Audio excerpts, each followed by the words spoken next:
Hey, welcome everybody to the Beaufort County Legislative Delegation meeting. It's been a while since we've had one, so this one might take a little bit of time. We would have started on time, but we have one guy that got lost in the big metropolis of Bluffton. So anyhow, we're going to start with the invocation by Representative Rivers, and maybe right after the Pledge of Allegiance by Senator Davis. So if you all would join me in standing, please.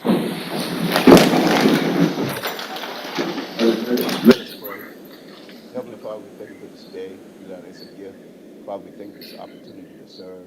Thank you that the things that we do today will benefit all people and all the people of Beaufort County. In the name and nature of Jesus Christ, amen.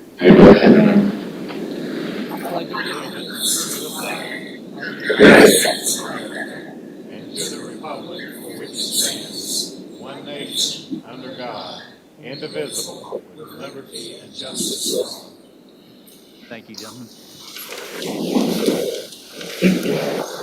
I do want to thank the town of Bluffton, Heather, Stephen, everybody for allowing us to do this here and making us so comfortable. Chief, thank you for what you're doing out there. And we will start out by welcoming the County Administrator, Mr. Michael Moore. Mr. Moore, come on up. Welcome, sir. Good afternoon. Thank you, sir. Appreciate being here today. I've met some of you all. Looking forward to meet more of you. I've been on the job for about 2.5 months now. Learning a lot, trying to get out in the county and meet with the municipalities and meet with the citizens and hear their concerns. So really excited to be here. My family is here. My wife is here. Both my grown sons are out of the house, but they look forward to come visiting. So really excited to meet each of you all, and happy to come out and look at any areas in particular y'all would like the county to see, or things you'd like me to see, and look forward to working with each and every one of you all. So thank you. Any questions for? We'll probably have you on speed dial, sir. Okay. Okay. All right, thank you. Yes, well, if you will, at some point, will you shoot me an email and give me an update on what's happening with the Alljoy boat landing? Okay. You know, we got the $1.2 million in the Yes. state budget. You I'll do all that, sir, yes. don't have the money yet, but it's there. I'm just curious as to what Okay. where you all are. Absolutely. Okay, I got thank your you very correction. much. Thank you. Yes, sir. Thank you, welcome. Thank you. Thanks, sir. Next, we're going to have the judicial candidates come up and give us just a hello and a brief description of who they are and what they're doing. So we're going to start out by the sign-up sheet. Grant Gibbons. Grant, number one. Welcome. Thanks for letting me come up here. I'm originally from Aiken. I saw a lot of y'all last year. Hope you don't have PTSD seeing me here again. I'm running for that one, seat number 7, which is Judge Maddox. He's retiring. And I look forward to talking to you if you further, any chance that you deem appropriate. I've been practicing for 33 years. I think 16 years as a prosecutor. I've now been the circuit public defender for 17 years. And looking forward again to speaking to you further. Thank you. Thank you. Yes. I'd like that. Just a quick, well, no way, not president. Can I ask him a quick question? Absolutely. Grant, those at-large seats are usually competitive. How many people are in that race? I haven't looked at the list. 8. Ooh, okay. Just so we can be prepared. All of them are here today.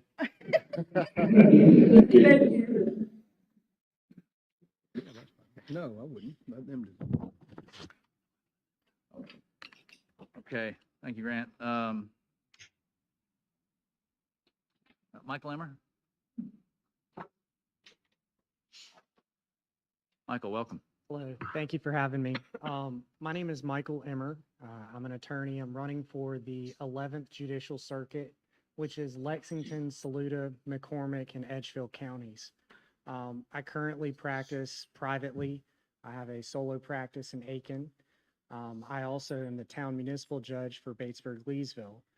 I'm a very busy man. I have 2 small children. One just started kindergarten, and in addition, I'm the chief municipal judge for Batesburg.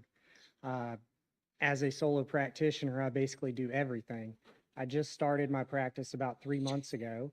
I just left a personal injury firm, small town practice as well. Worked there for about 4.5 years.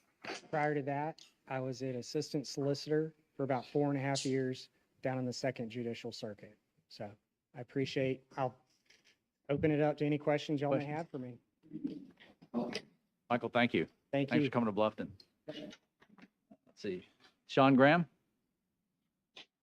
Sean, welcome. Thank you. I appreciate the opportunity to introduce myself to you all. My name is Sean Graham. I'm also with Michael. I'm a candidate for the 11th Circuit, seat 1. That's Judge Keesley's seat. He'll be retiring at the end of 2025. I think he'll have held that position for over 30 years. So it'll be a new face in Lexington, Edgefield, Saluda, and McCormick. I have been an attorney for about 28 years. I retired as a deputy solicitor in the 11th Circuit after 25 and a half years as a trial attorney. I handled I had 70 jury trials that actually made it to verdict. About 30 of those were homicide cases. So the last 12 years probably of my career there, I was handling high profile serious cases. So I do have the trial experience. Since that time, I've opened my own law firm as well, doing a little bit in court, a little bit in probate court, and a little bit of personal injury work myself. I'm also an associate judge for the town of Lexington, and the solicitor has asked me to help Judge McLeod as an assisting drug court judge. And I look forward, hopefully, if you all will allow me, I would love to come back and meet each one of you individually. Thank you both, all. Thank you, Sean. Tom, do you have a question? Okay. Bruce Wallace? Bruce, welcome. Thank you. I appreciate the opportunity to appear before y'all. My name is Bruce Wallace. I'm from Charleston. I'm running for the 9th Circuit, seat 2, which was formerly held by Bentley Price. I'm a Charleston native. I grew up in Charleston, raised my kids there. I'm an empty nester, so I've now got the time and the energy to do this job credibly. I've been practicing law for 28 years.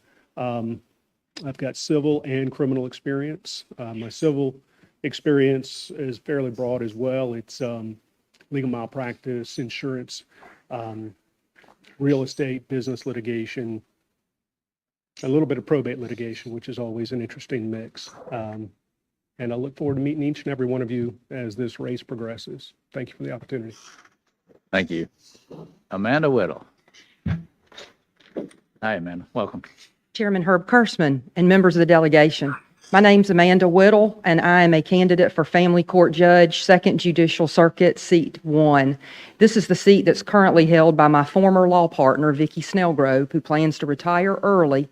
I'm currently serving as the state child advocate and the director of the Department of Children's Advocacy. My term for that ends in June, so her announcement that she will retire was the perfect timing, and so it's an honor and a privilege to be here. I've been practicing law for 29 years.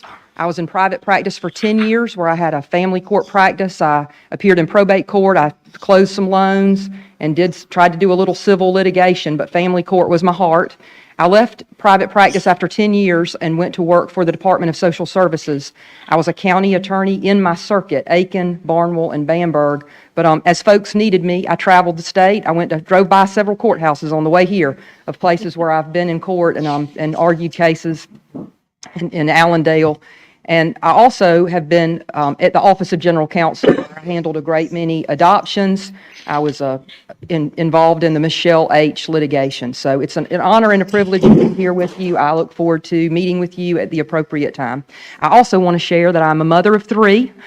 They're 29, 26, and 23. They're college graduates and paying their own bills, which is so exciting.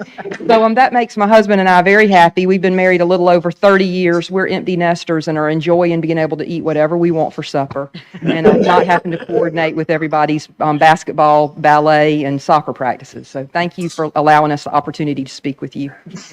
Thanks, Representative. Does something happen at 28 years in the law business? Because you're all about 28 or 29 years. Oh, you're just getting started. Thank you. Yeah, thank you. And just so the public knows, these folks put a lot of time into running for the judges are picked by the legislature, so they have to spend a lot of time getting to know everybody around the state, not just in their own districts.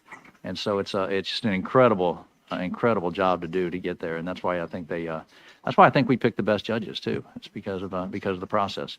So thank you all for being here. So, Jeff, to answer your question, it's the prospect of a 28th or 29th year that causes everybody to say. 29 more. That's right. Yeah. And that's speaking from experience.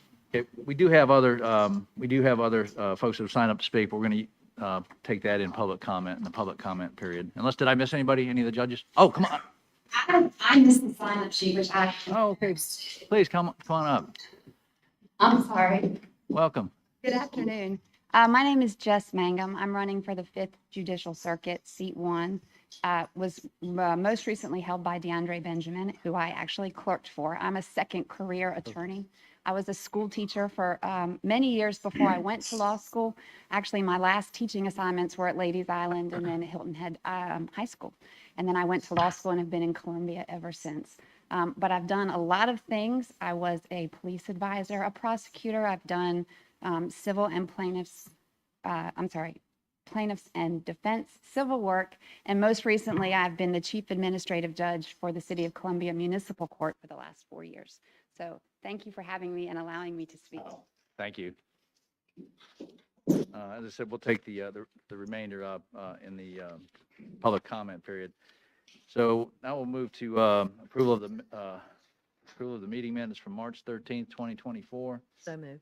So moved. Is there a second? All in favor? Aye. The minutes are approved.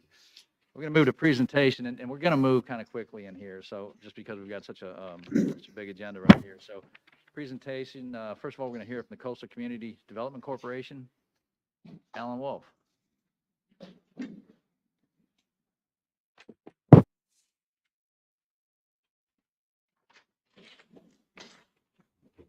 Alan, welcome.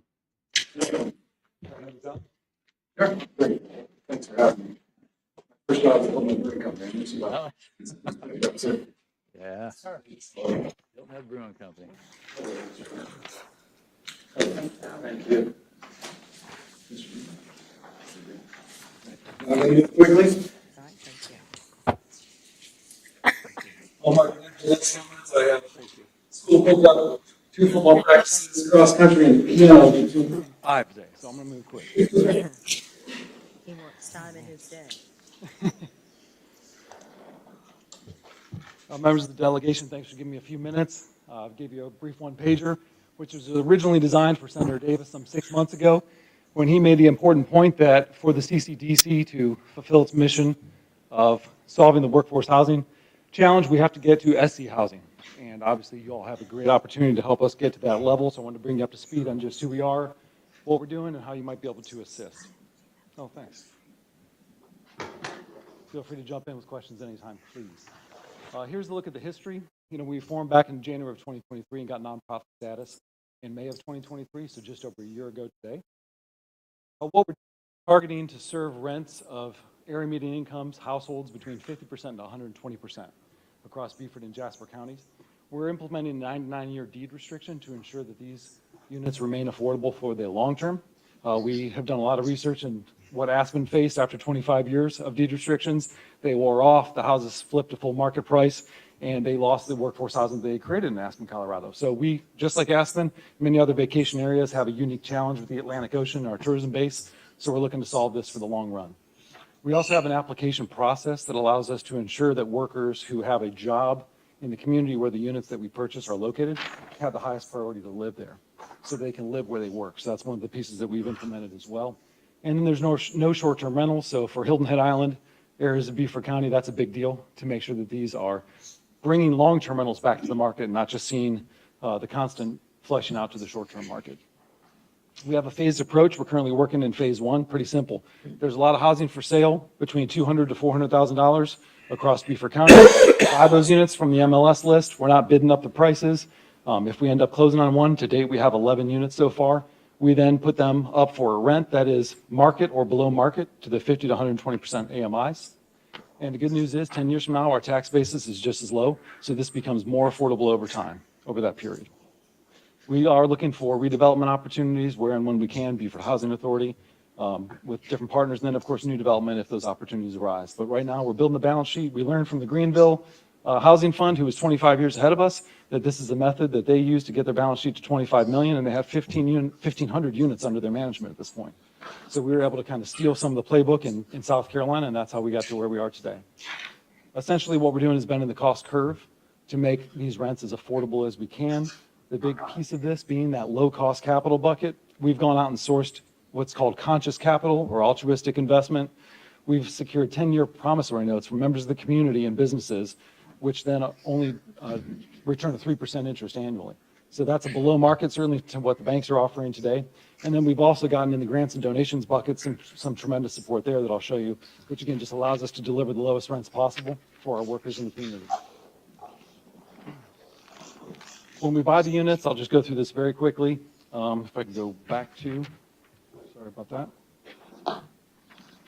We mortgage roughly 60% of the purchase price of any one unit, whether it's a condo, single family home, and then we pay 40% with down payment using that conscious capital or donation capital that we have amassed. And that next slide really gives you a rundown, which I put on the back of your page 2 in that handout, just so you can see the progress we've made since our 501c3 was granted in May of 2023.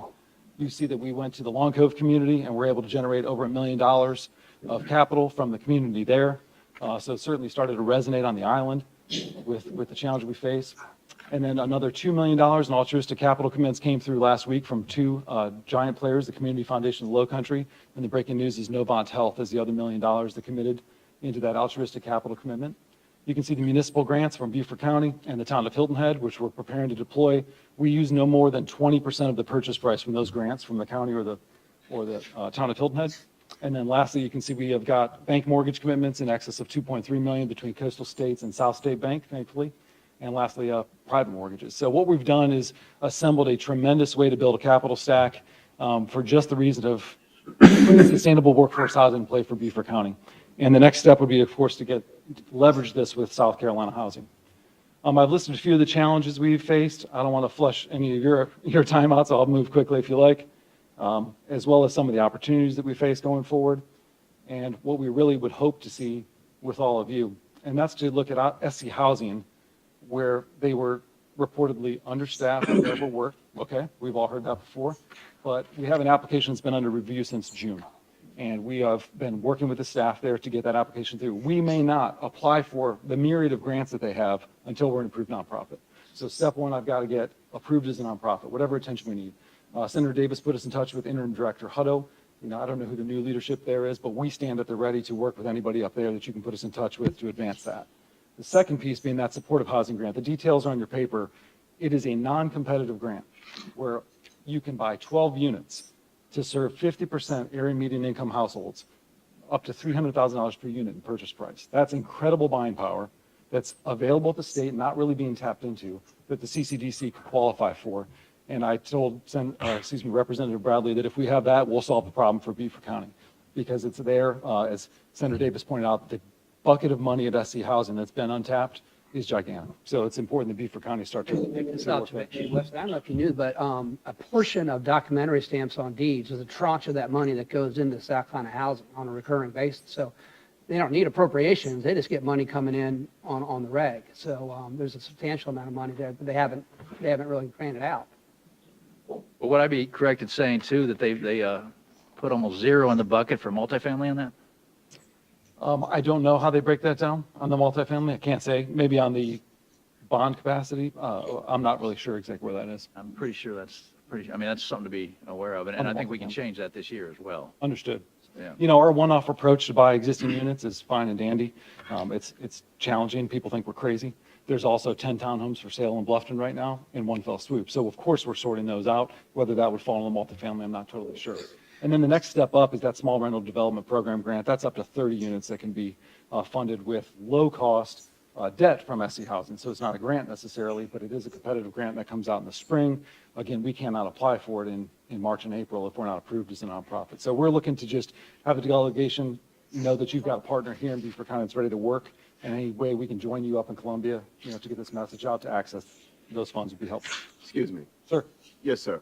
How does this work in the unincorporated areas?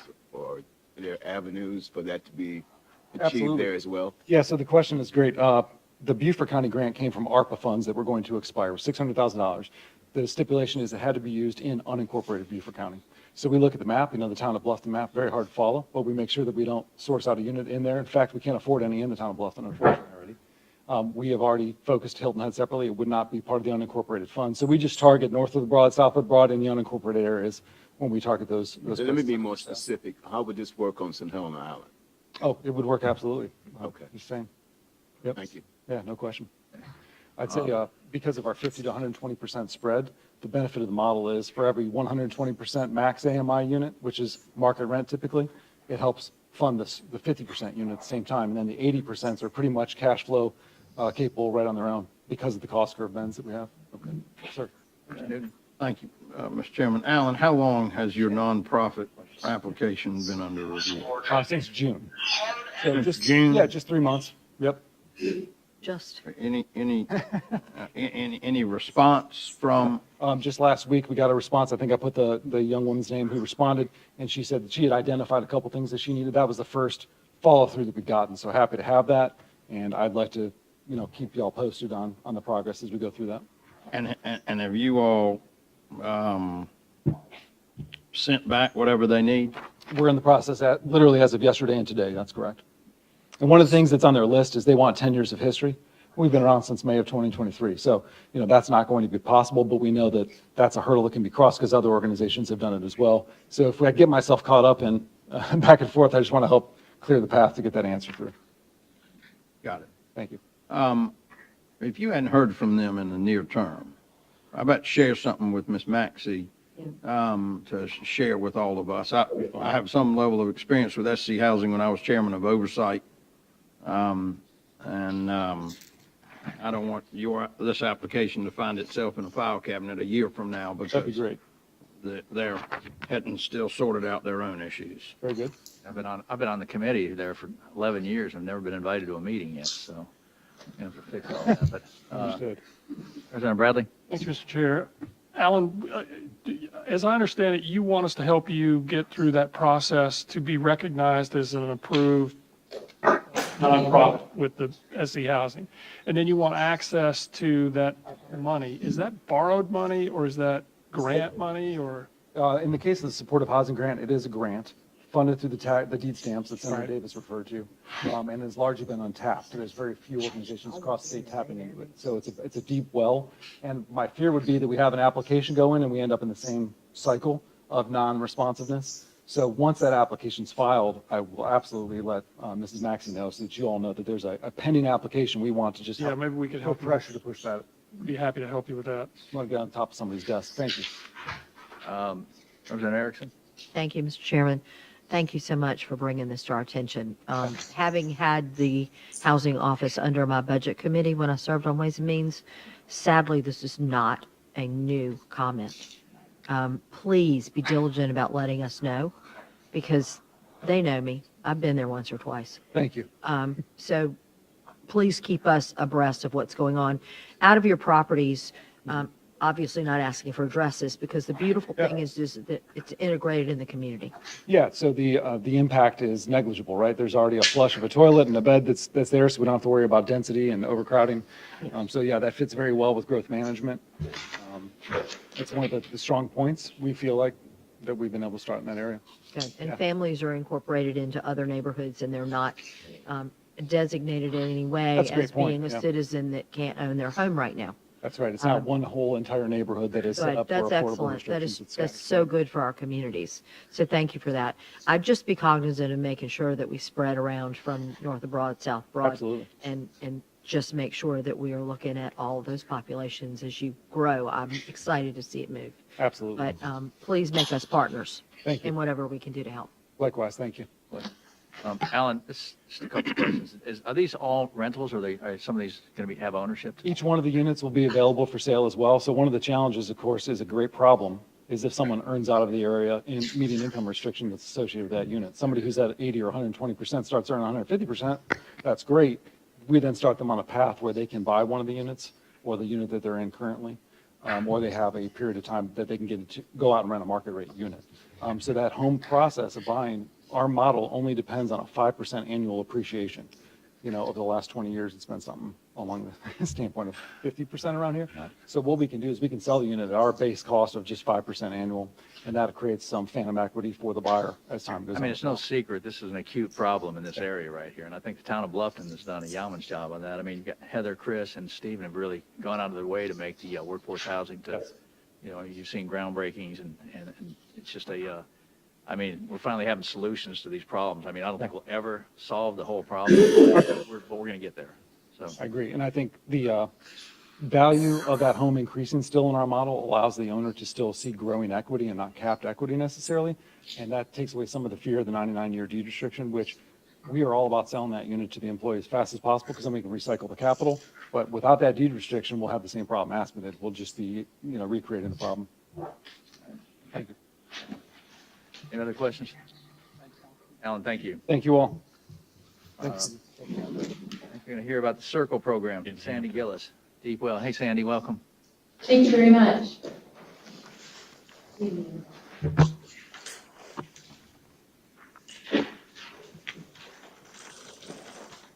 Thank you very much for the opportunity to be here with you today. And I'm pleased to follow Alan, who's trying to shoulder some heavy lifting with affordable housing. And I have another program here that I'd like to tell you about, and we could really use your help. Deep Well Project, which is the parent company for Circles, is one of Hilton Head's oldest charities. We've been around for 50 years. We were originally formed 50 years ago, believe it or not, just to literally drill deep wells so people who lived on Hilton Head could have access to safe drinking water. That was back in a time when Hilton Head was unincorporated Beaufort County. There were no restaurants, there were no banks, there were no golf courses. So fast forward 50 years, and Deep Well's core services include a 5-day-a-week food pantry. Sadly, we are currently serving 800 to 900 people a month in that food pantry. We have a home repair program to keep local homes safe and livable, and an array of emergency financial assistance programs to help low-income families just get through bumps in the road, helping with things like rent, mortgage, and utilities.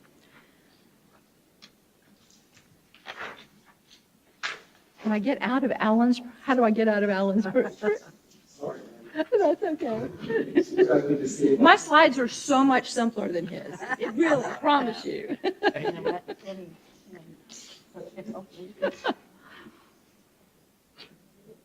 Thank you so much.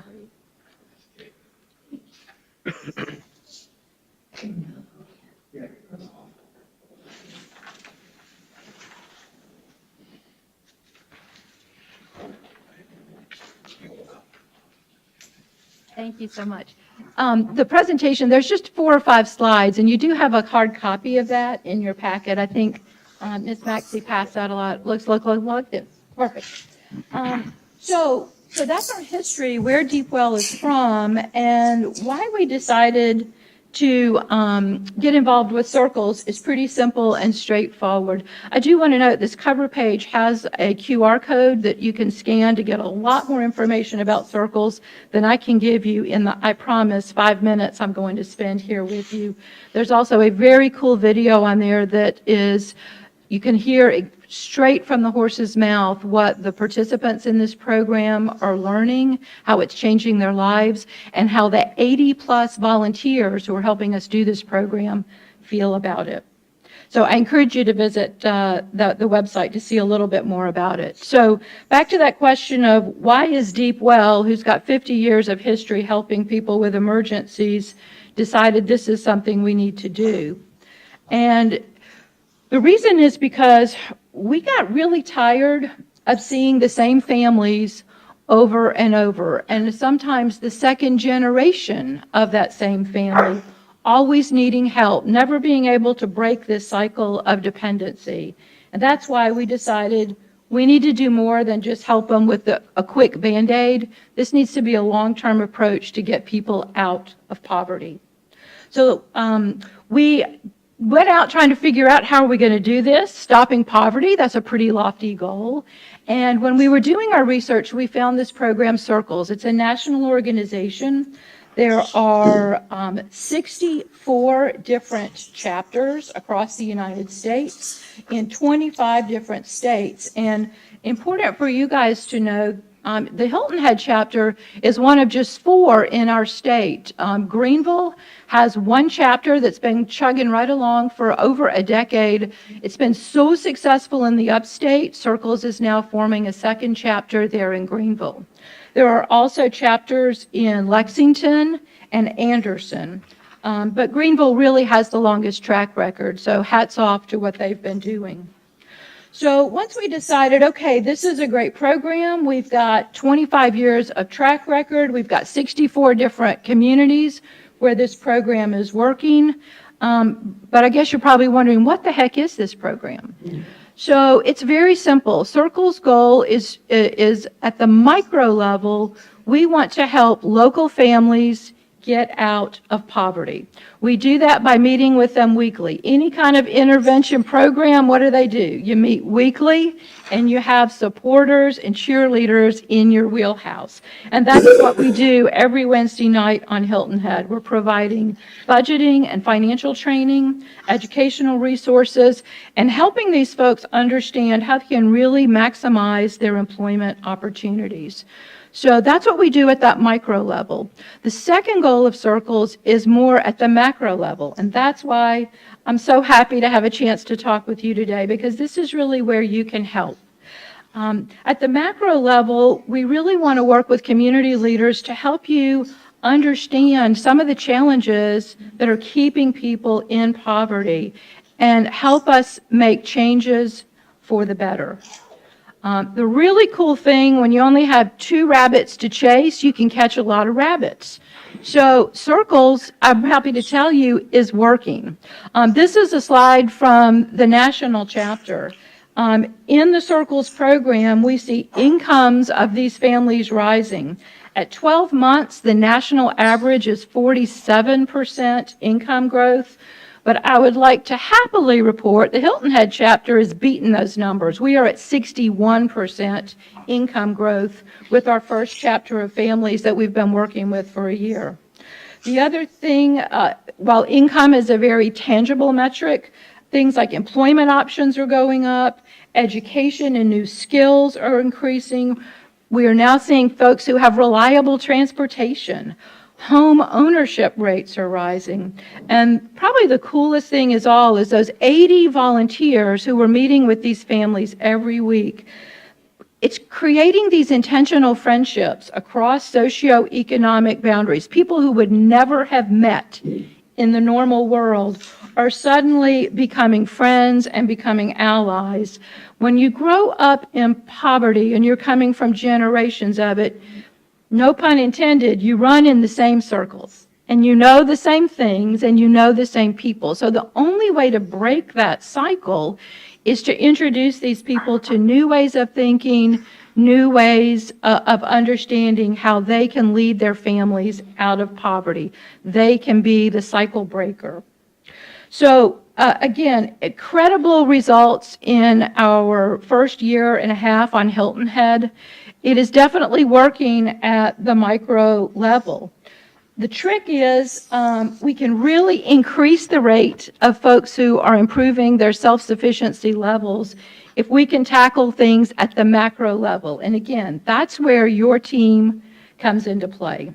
At the macro level, how to remove challenges that are institutionalized in our communities to help these people out of poverty is a lot harder, it's a lot slower, and again, it's where we really need your help. The biggest, if we could fix one thing and wave the magic wand as far as what's keeping people in poverty in our towns, it is this thing called the cliff effect. If you haven't heard of it, don't feel bad. But I will tell you, it was important enough that last year, the United States Chamber of Commerce commissioned a study about the cliff effect to get a better handle on what this is and how it affects people in our areas. The headline is, the cliff effect is essentially when a low-income person suddenly loses their benefits like food stamps, subsidized housing, subsidized daycare, because their income is rising. So think about that for a minute. Here these families are, they're working hard, they're getting some momentum, they're working more hours, they've gotten a pay hike, they have learned some new skills, so they're now qualified for a better job. But as soon as that income starts going up, they lose key pieces of the puzzle that helped get them on that good path in the first place, like help with daycare or help with housing. So finding a way to help these people more gradually ease off those benefits is really the secret to success here. I keep thinking, I've got a great friend who's a physician, and my husband's had some issues lately. He had to go on prednisone last week. Well, have you ever been on steroids or prednisone? What do? They start you out with all this stuff, and then what do? You gradually step down, hopefully to good health. And that's really, at its most basic core, what the cliff effect is all about. There is a QR code attached to your pamphlet, so you can see this U.S. Chamber of Commerce study about it. I think it will be very eye-opening. And really, my only ask today is please be aware of this program. This is not a Hilton Head Challenge or a Bluffton Challenge or a Ridgeland Challenge. This is a challenge across our state and across our country. This is an opportunity for you to form some great collaborations with some of your peers in these other markets that have a Circles program that are preaching this same message in those areas. So I do hope you will take advantage of that opportunity to band together with your peers so we can get this done. At the end of the day, all of us want to see that rising tide to lift all boats. We all want that. But finding a way to mitigate this cliff effect in our local communities and help struggling families is a very powerful first step. And I thank you for your time. Any questions? Any questions? Yeah. Hi, Sandy. How are you? Hi, Jeff. This loss of benefits on the cliff effect, is that predominantly a federal issue, or are we responsible for some of that as well? Most of these programs are federal in nature. How they're implemented at the state level, though, I'm wondering, do we have some opportunities where we could look for ways to mitigate these factors? We're not going to change food stamps. We're not going to change subsidies. But when you have policies or legislation come across your desk that can either mitigate this situation or is going to further exacerbate it, I would just encourage you to take a look at that and say, do we think this is really helping, or could this potentially make it worse? Well, I'm going to turn that around on you and ask you if you would look into that and let us know, get back to us and say, here are a handful of state programs that the cliff effect affects, and let us know, and then maybe we can effect some change there. So That is there are several chapters. They're mostly in the Midwest and out west who have made some substantive steps in that way, and so there may be a great roadmap out there on how to do that. So I will be happy to follow up on that and get that to you. Any other questions? Representative Erickson? Thank you. So great to see you, and thank you for what you do. To answer Mr. Bradley's question, Mr. Bradley, there is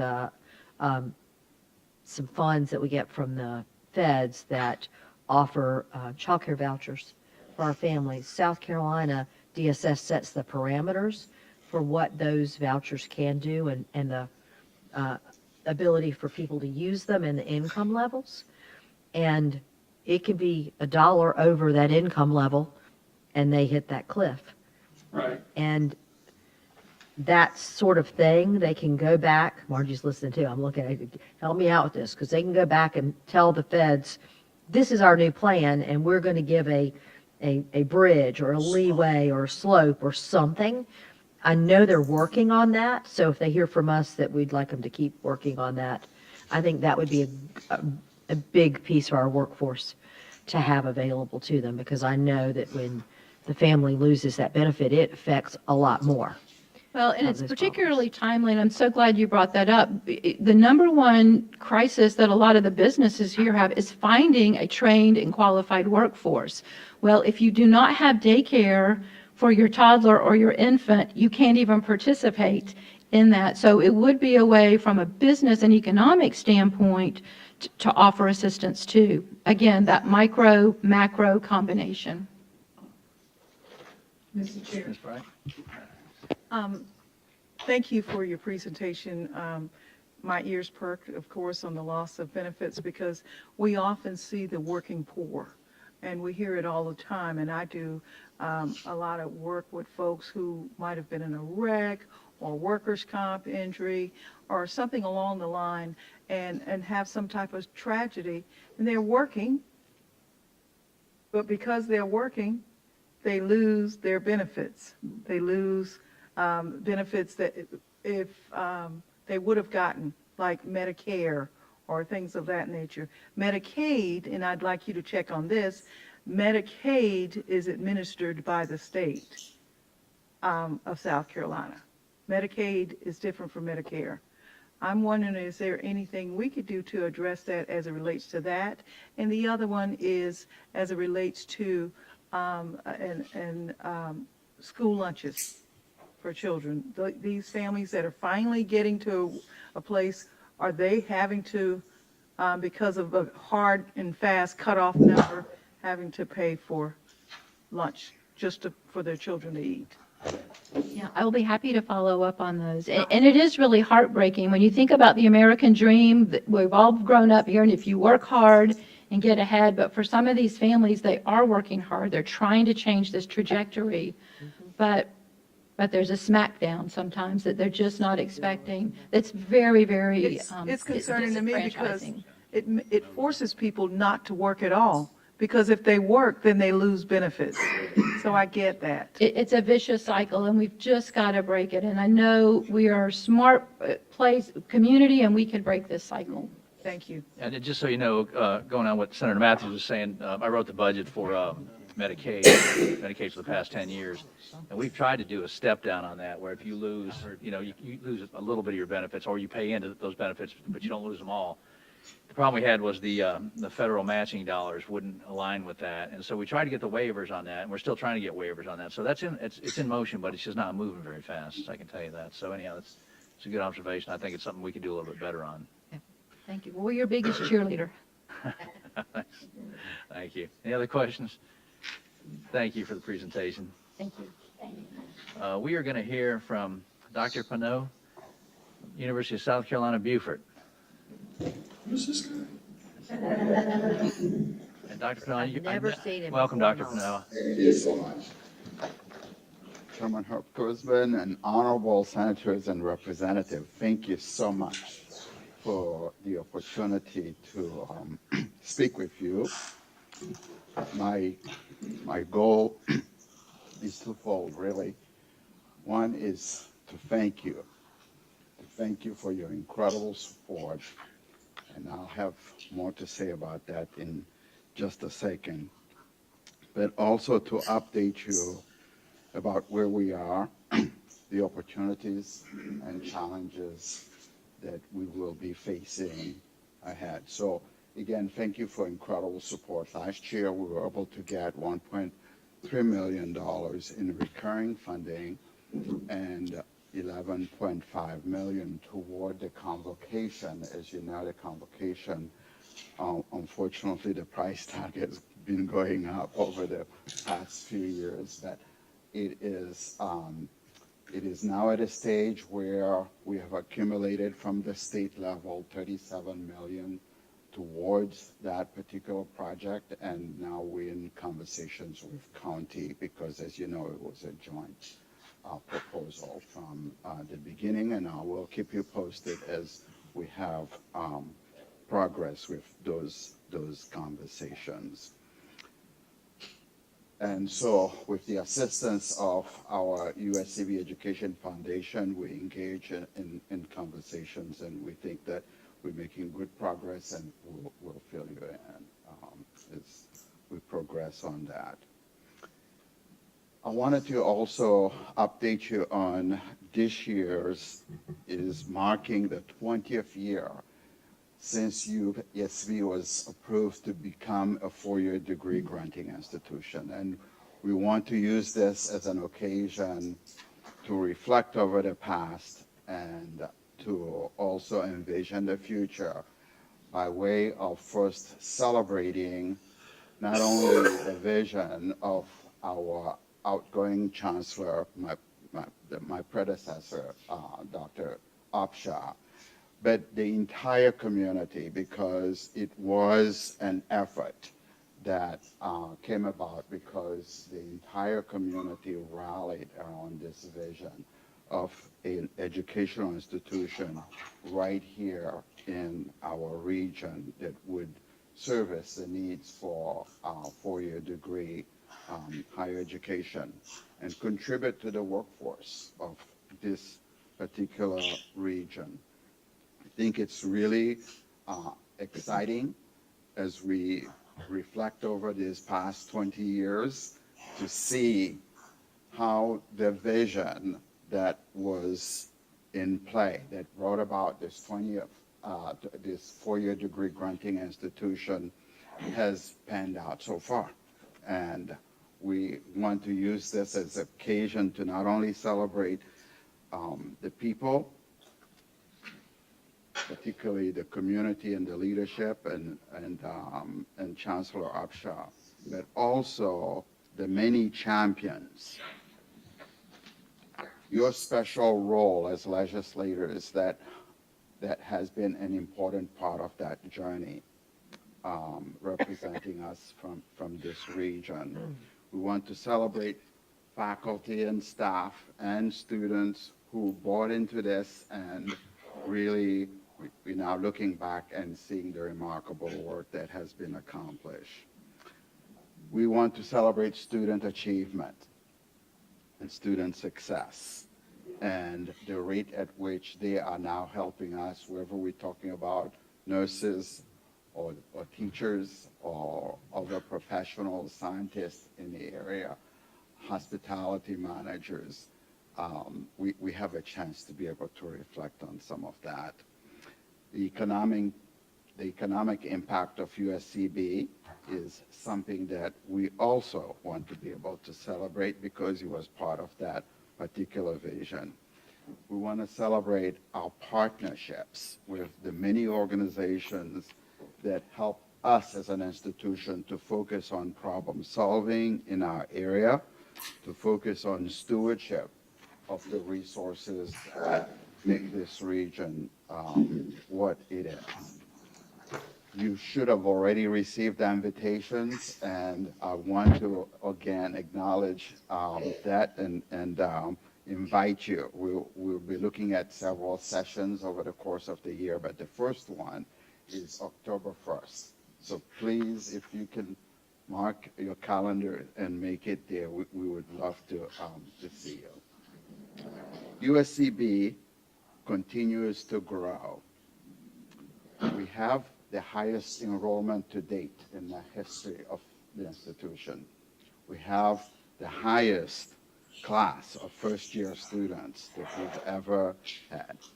Our housing is full. We've had actually to double up some students in housing in order to be able to accommodate the students there. The student experience is being enhanced.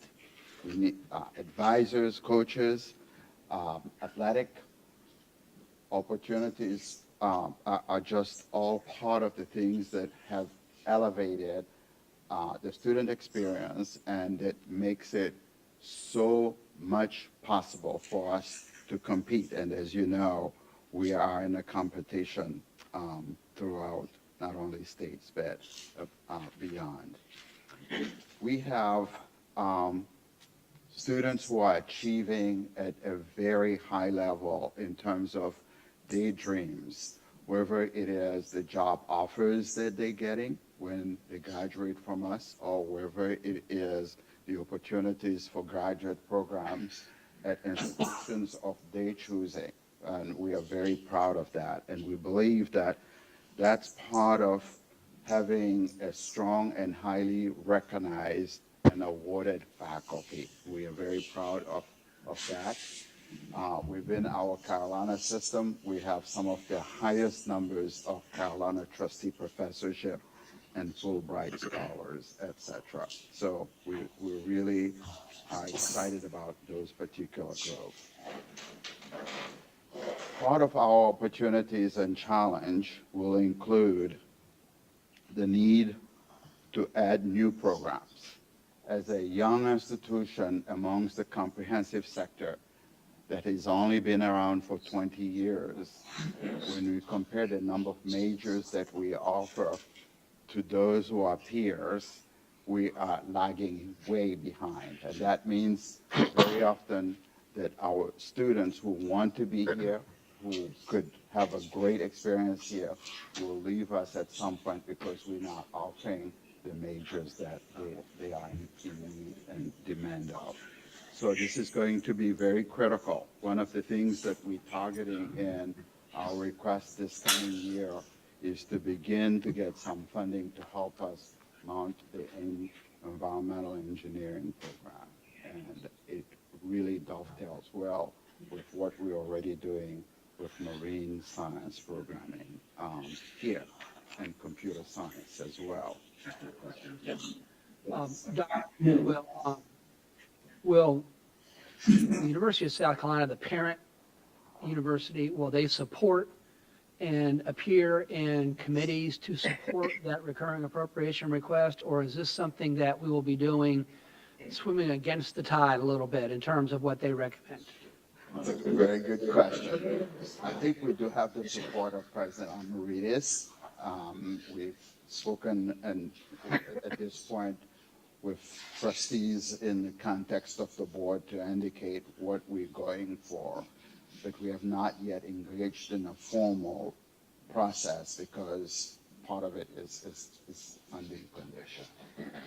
Mr. Chairman, one of the things we might want to consider doing is weighing in relatively early to maybe have it included in the executive budget that the governor prepares, which then serves as a blueprint for when Ways and Means starts the process, because it is a lot easier, and we've gotten it done in the past. As you know, we used to be funded at 38% of the statewide average, and we weren't getting any help, and the delegation, bumped that up to 100. But to have the delegation contact the governor's office to make the case to put in the executive budget, or to contact the trustees at the board, that would be very, very helpful and I think timely for us to do. Do you know what the cost of that's going to be, the first year cost? In our current request, we have about 900,000 that is earmarked toward that program and a couple more. Okay. That's what's the new recurring appropriation request for this particular? That we're moving forward, we have a $3 million on a recurring request. And I want to mention something. We are absolutely thrilled about the work that you all have done to catch us up in terms of parity. But a few things have also moved up a little bit. And we compare ourselves, say, to Aiken. And I think as we do that and make those projections, we are in part justifying that particular request. The other piece to that request is, unlike many other institutions, even in a system, we have 3 separate campuses, and it brings special challenges in the operation that they would not normally do. In terms of student population, we're closest to Citadel, and that's probably a good benchmark to be able to see what recurring dollars and how far below we may be in the request. But we're looking at $3 million. And housing is also going to be something of a driver for continued growth for us, and we're working in partnership, as you know, with the community and municipalities to try to work on that, particularly on our Hilton Head campus. And we need to continue to be competitive in attracting faculty in our area. And as you know, the cost of living in our region is a little bit higher than it is elsewhere. So it's absolutely critical. And this is in part one of the reasons also for recurring dollars that could be a little bit higher. Dr. Pano, would you take a question from Representative Hager? Yes. Back to the engineering, you say engineering and my ears perk up, of course. And, are there any of the other satellite campuses other than the main campus in Columbia have an engineering program? Yeah, by the way, we often say, don't use satellite. I hated to use the word, but I didn't know. That's okay. But Aiken has engineering Okay, program. I wasn't sure. And Upstate is also requesting engineering program. Well, it's much They're needed. looking at industrial engineering at Upstate, yeah. Well, it's much needed, much needed. Yes, sir. Senator Davis? If it's appropriate, I'd like to make a motion, if I could, to have Dr. Panu submit to us within the next week or two, if possible, both your one-time appropriation requests and your recurring appropriation requests, along with the support for that, and that we as a delegation consider lending our support to that for the purposes of remitting it to the trustees and to the president of the university and also to the governor's office to try to get this into the process early. So I would phrase that in the form of a motion if it's specific enough. Second. Okay, so the motion and the second is for the delegation to, in the form of a resolution, to articulate what Dr. Pano is asking for. Did I hear any discussion? All in favor? Aye. Aye. Thank you so much. Thank you. And lastly, again, this is just to brief you on some of the challenges that we will be facing as we move forward, is the maintenance of our Beaufort campus. The CFA is an incredible center of life and activity in Beaufort, not only for our academic programming, but also all the other programmings that are really targeting the community. And it's a facility that is now at a phase where we need to give it some TLC, particularly we'll need a whole new roofing. We'll need some changes in the code based on what we discussed back then. And so, yes. Mr. Bradley? Thank you, Mr. Chairman. Dr. Panu, thank you. I just want to ask you briefly, you said earlier you had a record number of graduates and a record number of incoming class. Just the question is, what are those two numbers? Yeah, so we have our total enrollment as it stands today is at 2188. Okay. And this is the highest number that we've had. And the entering class, the freshman class, is at 550 plus 53 or some number like that.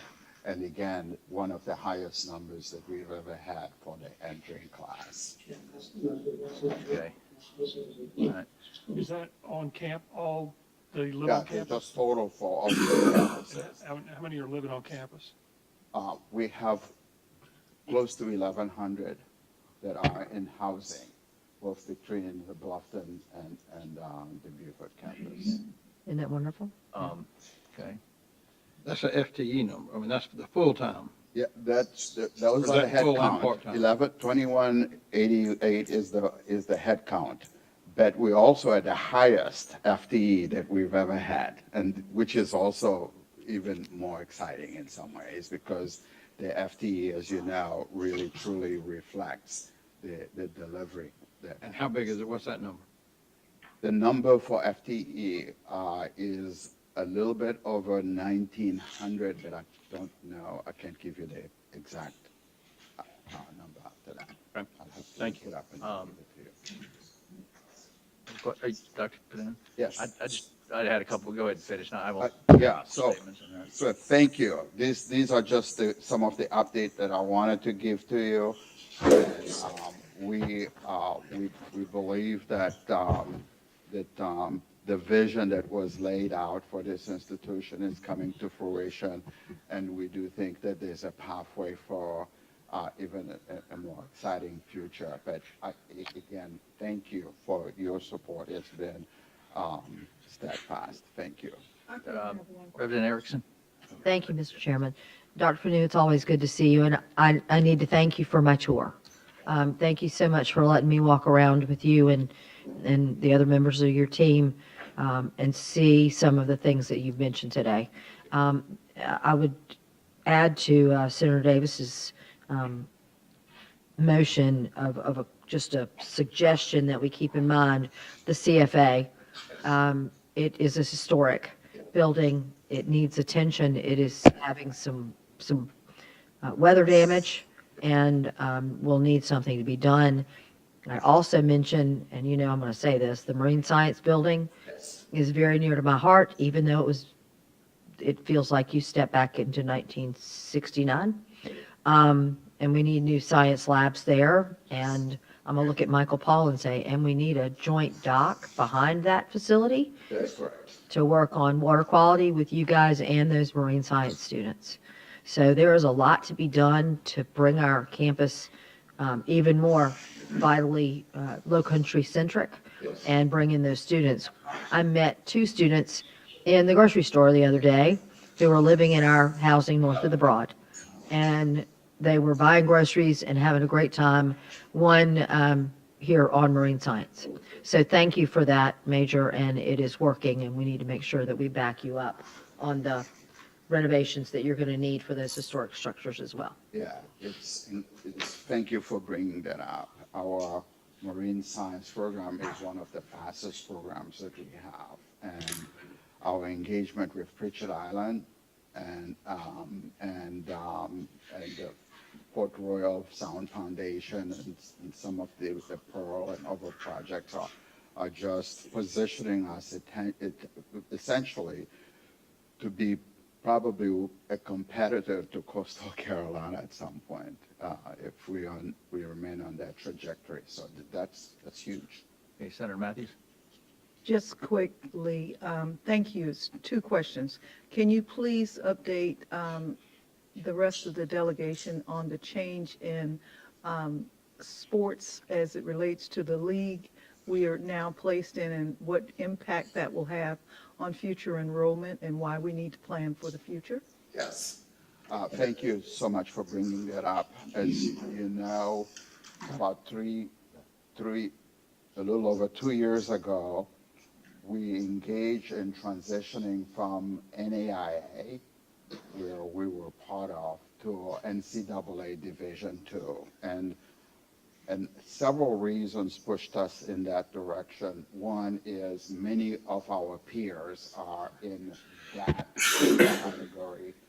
And also, as part of our NAIA, which served us well as a young, starting out institution, we still had our athletes traveling all the way to Miami-Dade in order to compete, and they would lose time. So we understood that strategically we needed to make that transition. And as part of that, we also needed to add new sports that would have been necessary whether we had remained with NAIA or whether we were going to be transitioning to NCAA Division II. And one of those, 2 of those are men and women basketball programs. So this past November, we launched that program, and its success exceeded our own expectations because the community truly rallied around it. The students truly rallied around that. And what was exciting, I remember speaking with our SGA president, Emma Osmond. She said to me, "We've never had the school spirit this high." And that's really important, as you know, for students to come to an institution, for their experience to also be such that they will be retained there at that institution. So these have played some significant role. In the future, we will be challenged with Title IX and the addition of sports to ensure that we are in compliance with Title IX. And we would be looking at things like volleyball to ensure that we have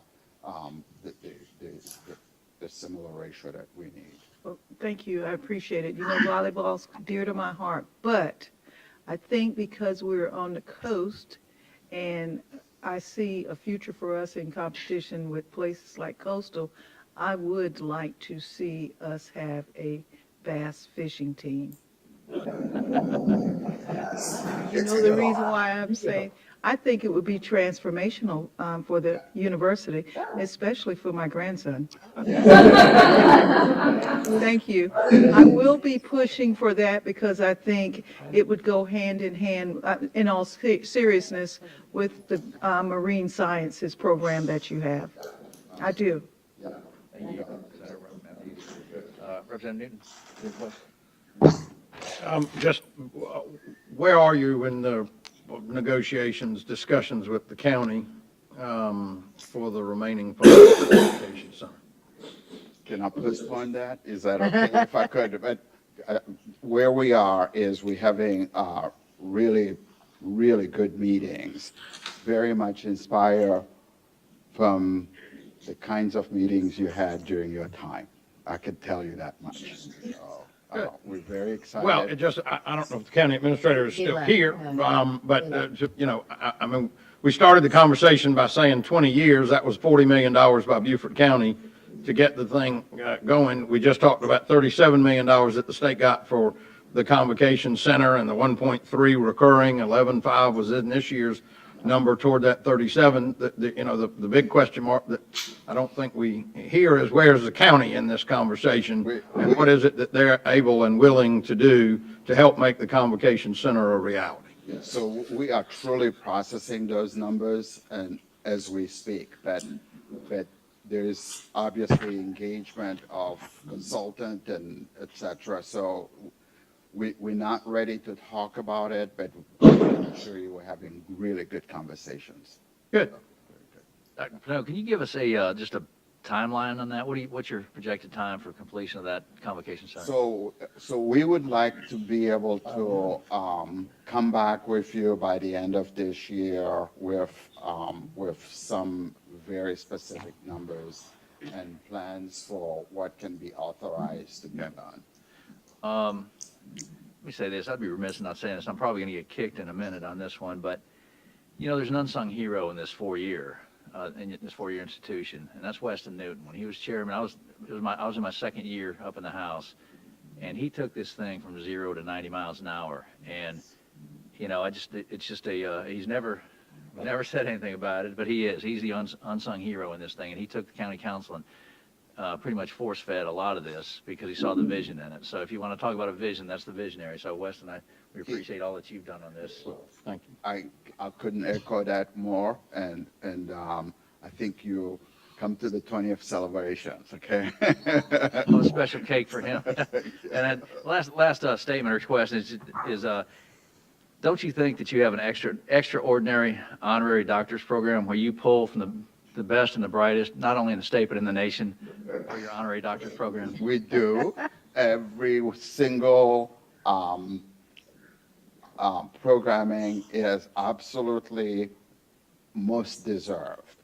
And I can assure you that because we benchmark against criteria that should be utilized when considering the I think a roll of the eyes would have been better, but thanks. Thank you, Dr. Pino.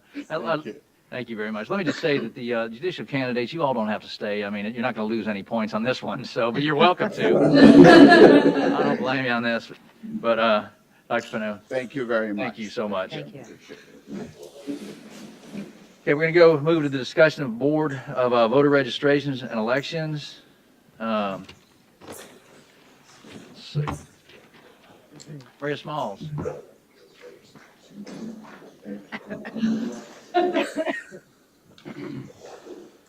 You're looking for another one? Welcome. Good afternoon, everyone. Welcome. Thank you for being here. I'd like to start by thanking all of you for what you have done for the Board of Voter Registration and Elections, especially in our plight for additional equipment to make sure we have what we need in the November election. We will have a presentation by our Vice Chair, Mr. Matt Sweeney, and he will share some information with you and some of our concerns. So if you would, Mr. Sweeney. And thank you again. I really appreciate everything that you all have done. Yeah, thank you. Thank you. I just do have some questions. I don't know if who I would address on this, just the constituent questions on this. Ms. Smalls, and the last election, what are we going to do about the long lines? I know we have new voter machines coming, but that was the biggest complaint that I had was the long lines and the long lines, first of all.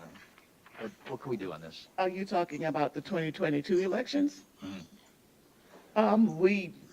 Again, it was not necessarily anything that was done that was not planned. The lines were created because we had more people coming in. We may have had a shortage of equipment in a few places. We had instituted some new equipment. Folks were still getting used to those equipment. We're going to have some of the same things when it comes down to the November election. We will have new equipment that poll workers are dealing with. And everybody will be trained. So, but the lines, of course, after that particular election, I think we had 3 polling locations that closed way beyond 7 o'clock. And so our goal was to make sure we have enough equipment deployed to all of our locations to ensure that we have enough poll workers and equipment for folks to minimize the line. And I'm going to say minimize. I'm not going to say we're going to eliminate the lines because we do have to process people in there. That's a process. You don't just come in and go and vote. You have to get processed. You have to get verified and certified that you are eligible voter in our county to cast a ballot. And so, again, for the last 2 years, that's what the board goals was working on adding additional equipment, and new poll workers, so that we will have more than enough folks to deal with the growth in our county. Senator Davis? To that point, Ms. Smalls, do we have enough poll workers at this point? Well, we are still actively recruiting. Okay, because I talked to somebody the other day that said that he was interested in becoming a poll worker, but that there was no further training sessions being provided to qualify them. There are additional training sessions. Okay. Matter of fact, we have 2 additional sessions this month. One is on the 21st and one is on the 23rd. My training and coordinator is sitting right behind me. And right now we have about 50, okay. 50 people that are signed up to be trained. And Good work on and that. we still have folks good work that's on that. on the roll that is, changing their mind coming into work. All right, good work on that. And then the other question I have, and this is again coming from absolutely from constituents on this, is what can we do not to be last in the tabulations? I mean, it takes forever to get our information, and it's some of the counties have reported 8 hours before we can get ours in. I know we have some outlying like Tufusky and all that, which is I know understandable, we've addressed this issue in the last maybe 2 sessions ago with you all. Yeah. We have our real estate, let's say it like that. We are not close to anything.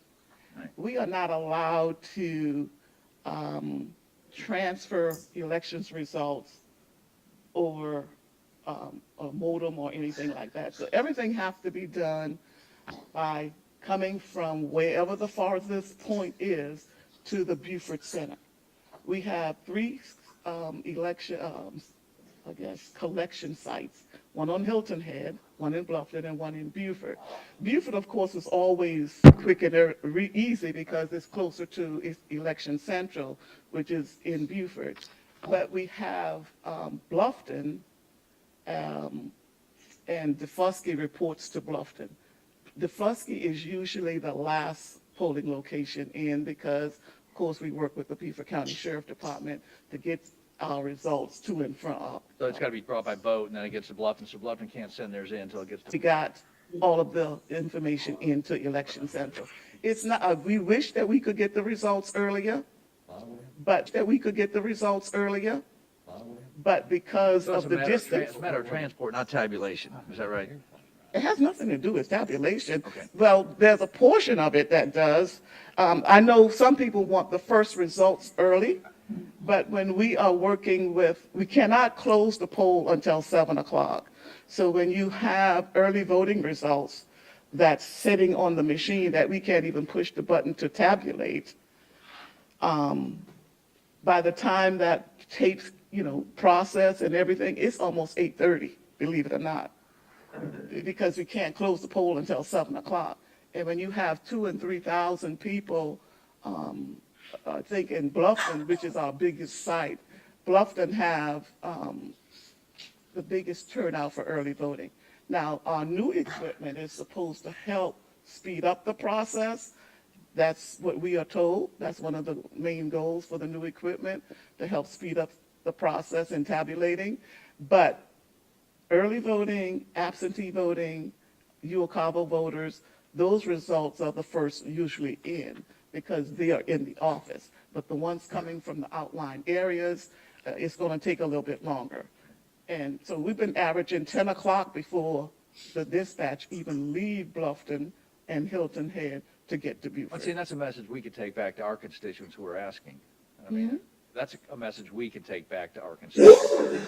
That's not a winning message. Yeah, it's not a winning message, but it's. No, in today's day, we can do better than that. And we need to figure out how to do better than that. I mean, Marie, I understand, but it also, if we've got a pool, POO LED location that can't close until 10 o'clock because there's still people waiting in line, then we need more machines and more poll workers there.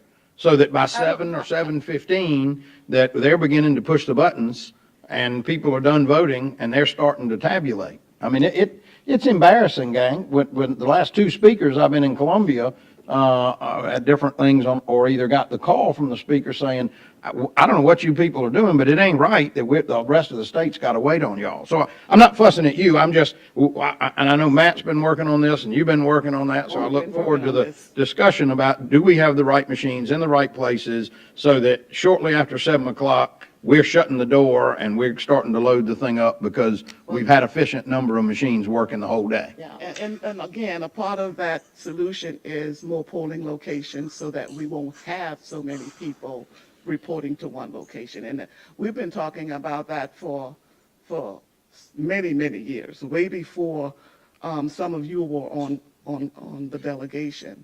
But we are limited in that aspect because we are at the mercy of the communities to allow us an opportunity to use their facility as polling locations. Some will, some won't. So we recognize if we could separate the number of people going to any one particular location, that we could possibly get done earlier. But I can tell you that none of our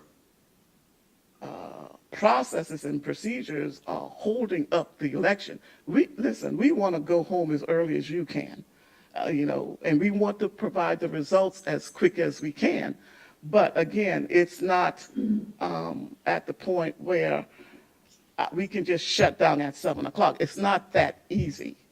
I know you think it's just pushing a button. No, I don't think, but if there's still people waiting in line to vote at 9, because we got too many people and not enough machines in a location, it's not hard to figure out why it takes so long to produce the results. I mean, we're not going to change geography, and we're not going to change that people are going to transmit over the internet. But if we're still waiting to be able to close a machine at 9 o'clock, and then we've got the tabulation, and then everything else, then maybe we need to make absolutely certain we got enough machines, enough people, and enough precincts and locations for people to vote. And I think that was part of the problem the last go-round, that we didn't. Because I got calls from people saying, I'm still waiting in line to vote, and it was well past 7 o'clock. I don't recall that the last election we had people standing in line was in 2022. Correct. Okay. That's the one I'm talking about, when we had brought Howie Knapp 2022, down. we've and had talked all several about that. elections Mhm. since then, and we've not had that But problem. but I'm still just challenged by you telling me that last night it wasn't until 9:30 that y'all got for a simple little special election in Bluffton. Again, because I know you think that it's just that easy. We have to wait for the poll workers to pack up all of their supplies, put it in a box, and of course, we have our chain of custody. When they come and drop off, we got to verify that they have all the information. I know if we could just make it quicker, it would be better for all of us, okay? And if I would invite all of you to go to one of our polling sites or go to one of our drop-off site on Hilton Head, Beaufort, or in Bluffton, so that you can see for yourself how it works. I know it sounds like it's a long time, but I don't recall anybody voting after, after 9 o'clock since 2022. I don't even think we had anybody in 2022. I think the latest time we had somebody voting was at 8:15 or something like that. But again, since then, that problem has gone away. Well, we hadn't had a big election since then either. We've So- had countywide election, and it's the same process. And like I said, even with last night, with the, not all the precincts were in, we still had people at the not voters, but just collecting my material, making sure machines are closed, and it takes time. The closest we can get to 7:30 would be a precinct in Beaufort, and none even the precinct in Beaufort can get to us by 7:30. Because it's not just 7 o'clock, we push the button. It doesn't work like that. No, I understand. And I'm familiar with what it Please, takes. Please accept my invitation to come to one of our drop-off sites on election day, and either come to the election central so you can see the process for yourself, so that you will know it's not anything that the process is holding up, other than the time it takes to close out the equipment, make sure the votes are tallied, reconciliations that we have to do, because we are mandated by the state that certain forms got to be filled out before those poll workers leave the precinct, and that takes time. We had one precinct last night that could not reconcile because they were missing one vote. But I say missing one vote. What they had showing up on our electronic poll book and what they were showing on their sign-in was one off. And it took them almost 30 minutes to figure it out. What happened? They had a provisional ballot. So that's where their one off was. So again, that person was, delayed trying to get in. It does hold up everybody else. So we've been working with our poll managers, trying to keep them up to speed. We train, we retrain, and we have people out there in the field to help them. We have board members that are helping them, making sure that they know what the process is and what to do. But again, I really would like for you all to come and see, because I don't think you understand how the process works. Please come. Chairman. One last question, and is you mentioned, so and I've not been there to closing process. I've been described to me lots of times over the years, but you just mentioned that they have to pack up everything. So before the results are actually put in a vehicle and physically driven to Beaufort, the whole place has to pack up all supplies and everything? Yeah, you have to remember, we are in borrowed places. So I understand, I got that, but is there a law that requires that? Once you've completed the reconciliation process and that that those results are good, you still have to wait till all the other stuff gets packed up? Can you not have two different cars and one takes the results and one stays around and then packs up all the equipment and But brings it? pretty much that's what happened. While the rest of the poll workers are packing up, the results are being ran and reconciled, okay? But again, it takes a while for that machine to process. No, I understand. Okay. I'm just, Process I the thought you vote. said until they've packed everything up, they don't. By the time everybody gets through voting, almost everything is packed up. Signs outside are pulled in, signs that are laid out in the precincts are taken down. And, it's just not as simple as it's 7 o'clock, let's go. We can't just pull the plug and say, let's go. So I don't know what else you want me to say. We are trying to get the results as quickly as possible. Yes, and it is mandated by the state that we leave nothing in those precincts pretty much. Ms. Bright Matthews? Just a couple of quick questions. You talked about finding places to have precincts for the presidential race. Since we know everybody's on the ballot. Do we have, has the board talked about utilizing the schools that will be out? Will not be having school on that day for precincts, so that we could have expanded access to precincts? Has the board utilized that?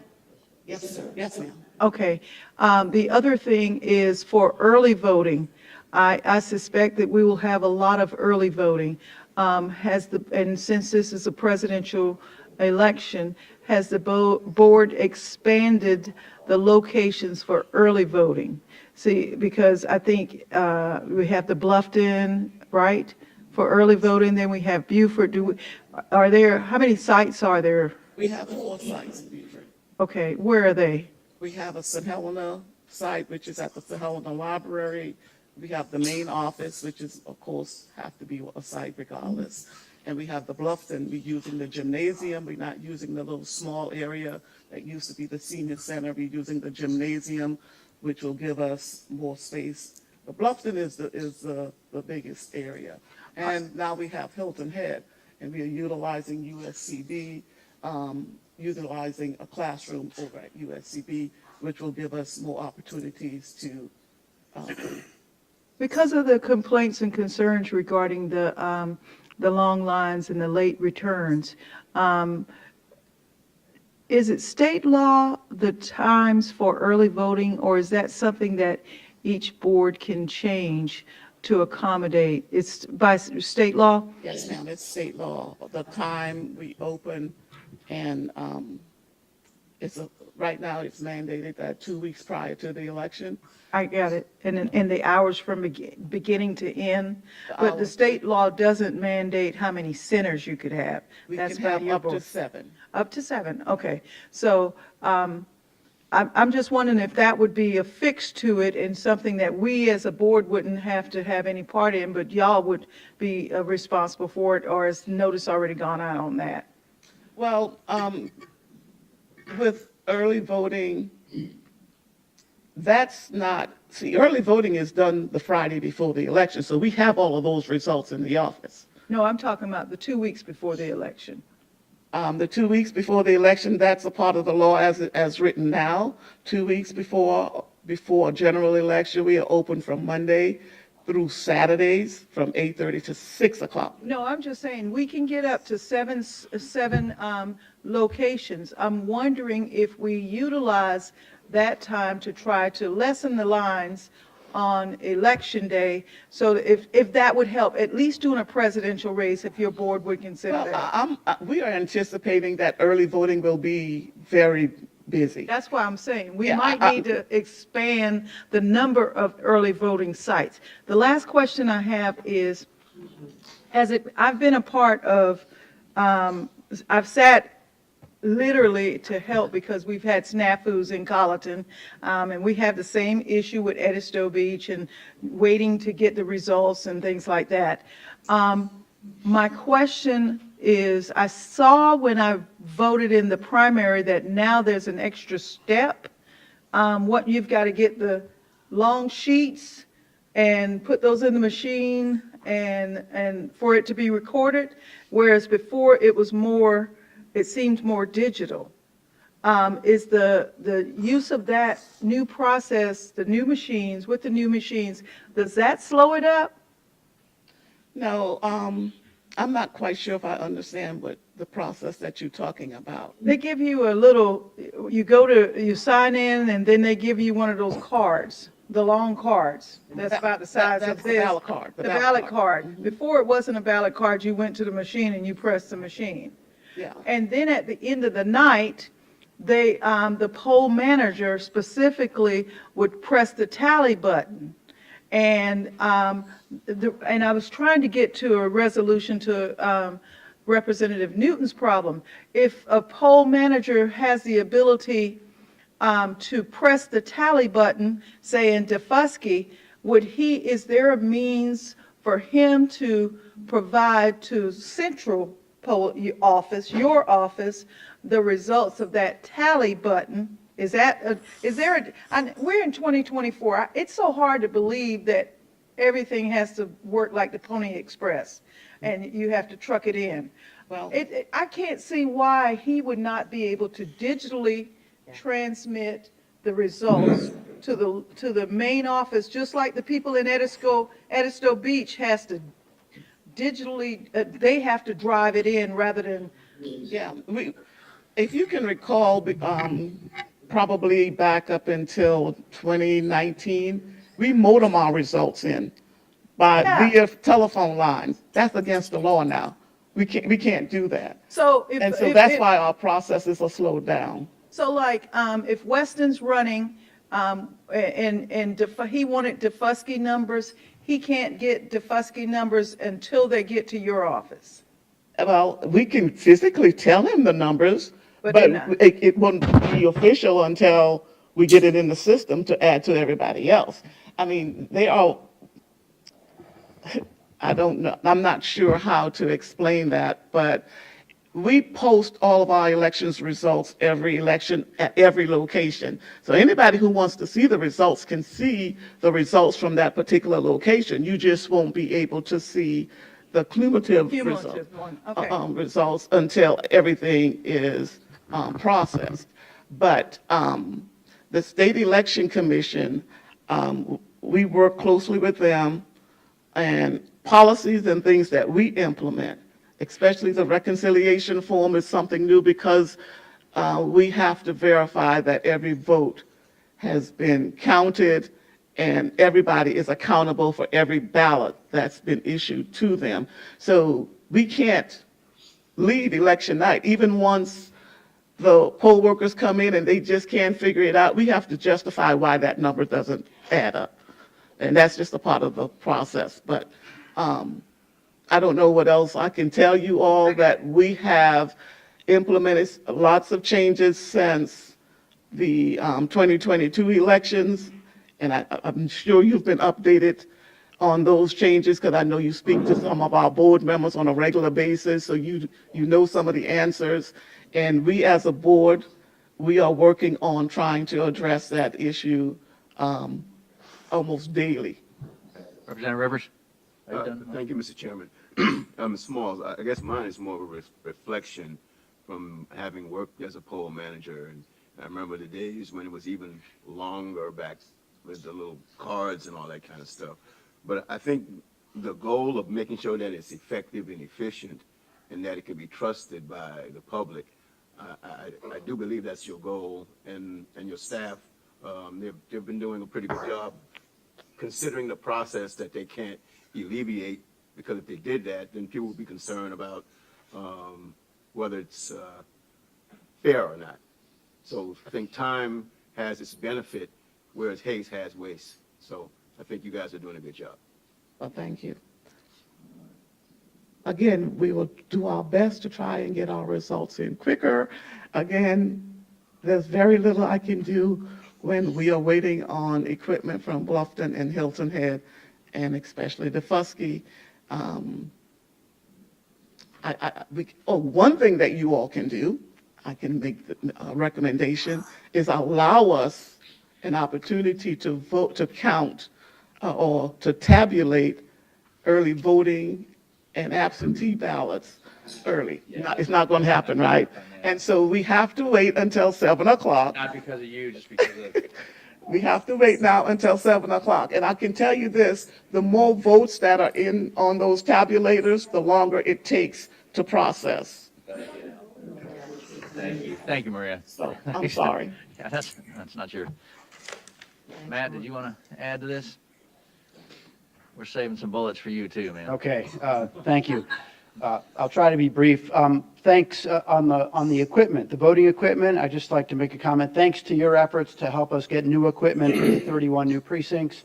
We now have about 50% more equipment than we had in 2022 and only about 10% more voters. So we should be in better shape. I'd like to address voting precincts and polling locations. So with the legislative session starting soon, I'd like to refresh a request from our board for an amendment to legislation regarding Beaufort County voting precincts and, as a pilot, provide a report on where we stand with respect to polling locations. Our chairwoman Mitchell, in a letter dated July 26, 2023, to then chair of the legislative delegation, Representative Newton, requested assistance to help our board fully comply with SC Code of Laws 77910, which states that electors shall vote at a designated polling place within their precinct of residence. The chairwoman's letter requested an amendment to 77110, which is local legislation for Beaufort County voting precincts, which is subject to approval by the General Assembly. The requested amendment would add a paragraph wherein our board would seek approval from the legislative delegation to co-locate one or more precincts when there are no suitable locations available in a precinct. Now, the board is not looking for relief or a pass on our obligation to make best efforts to comply with the code. So this is a pilot report on what a request to co-locate precincts might look like. You all have a handout, and I won't go through all of it, but the first page of this handout is a summary. It's a summary of voting precincts and polling locations for the November 5th general election. We'll have 83 polling locations for our 126 precincts. And that includes 51 single precinct locations. And just for comparison, in 2022, we had a total of 55 polling locations overall.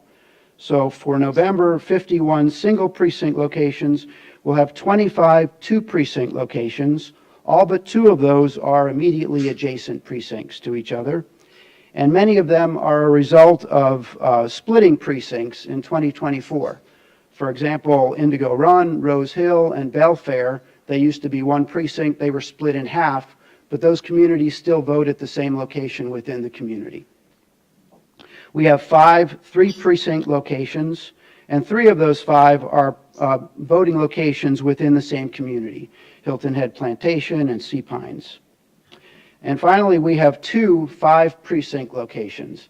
Now, I know this sounds like a lot, but those 2 5-precinct locations are both in Sun City. Sun City is a high residential density. We're in Pinckney Hall and Magnolia Hall, which are 2 big community center areas, and there are really no alternatives in Sun City.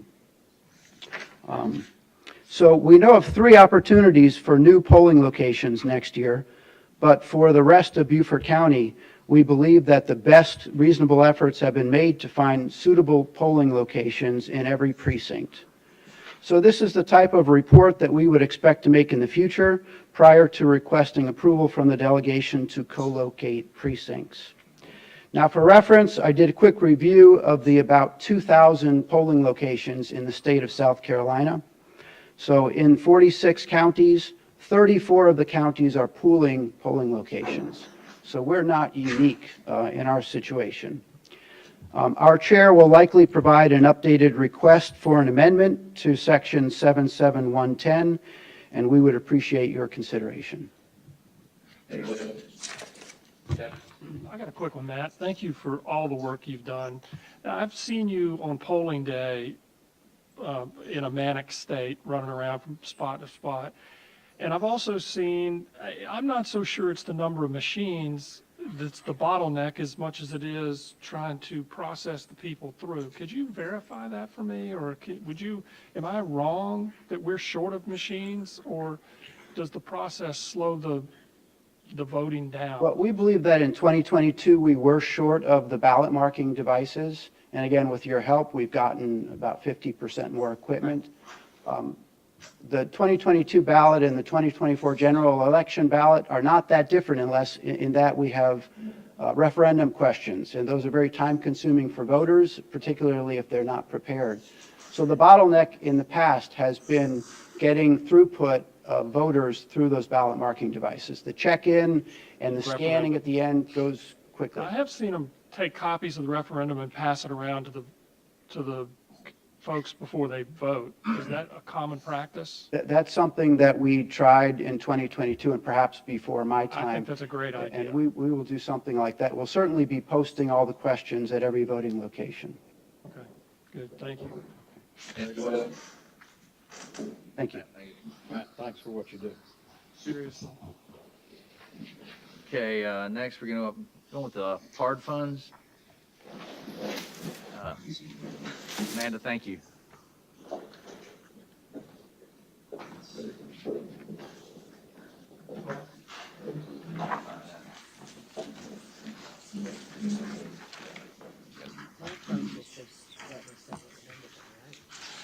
Approving. Is there an approval sheet in there?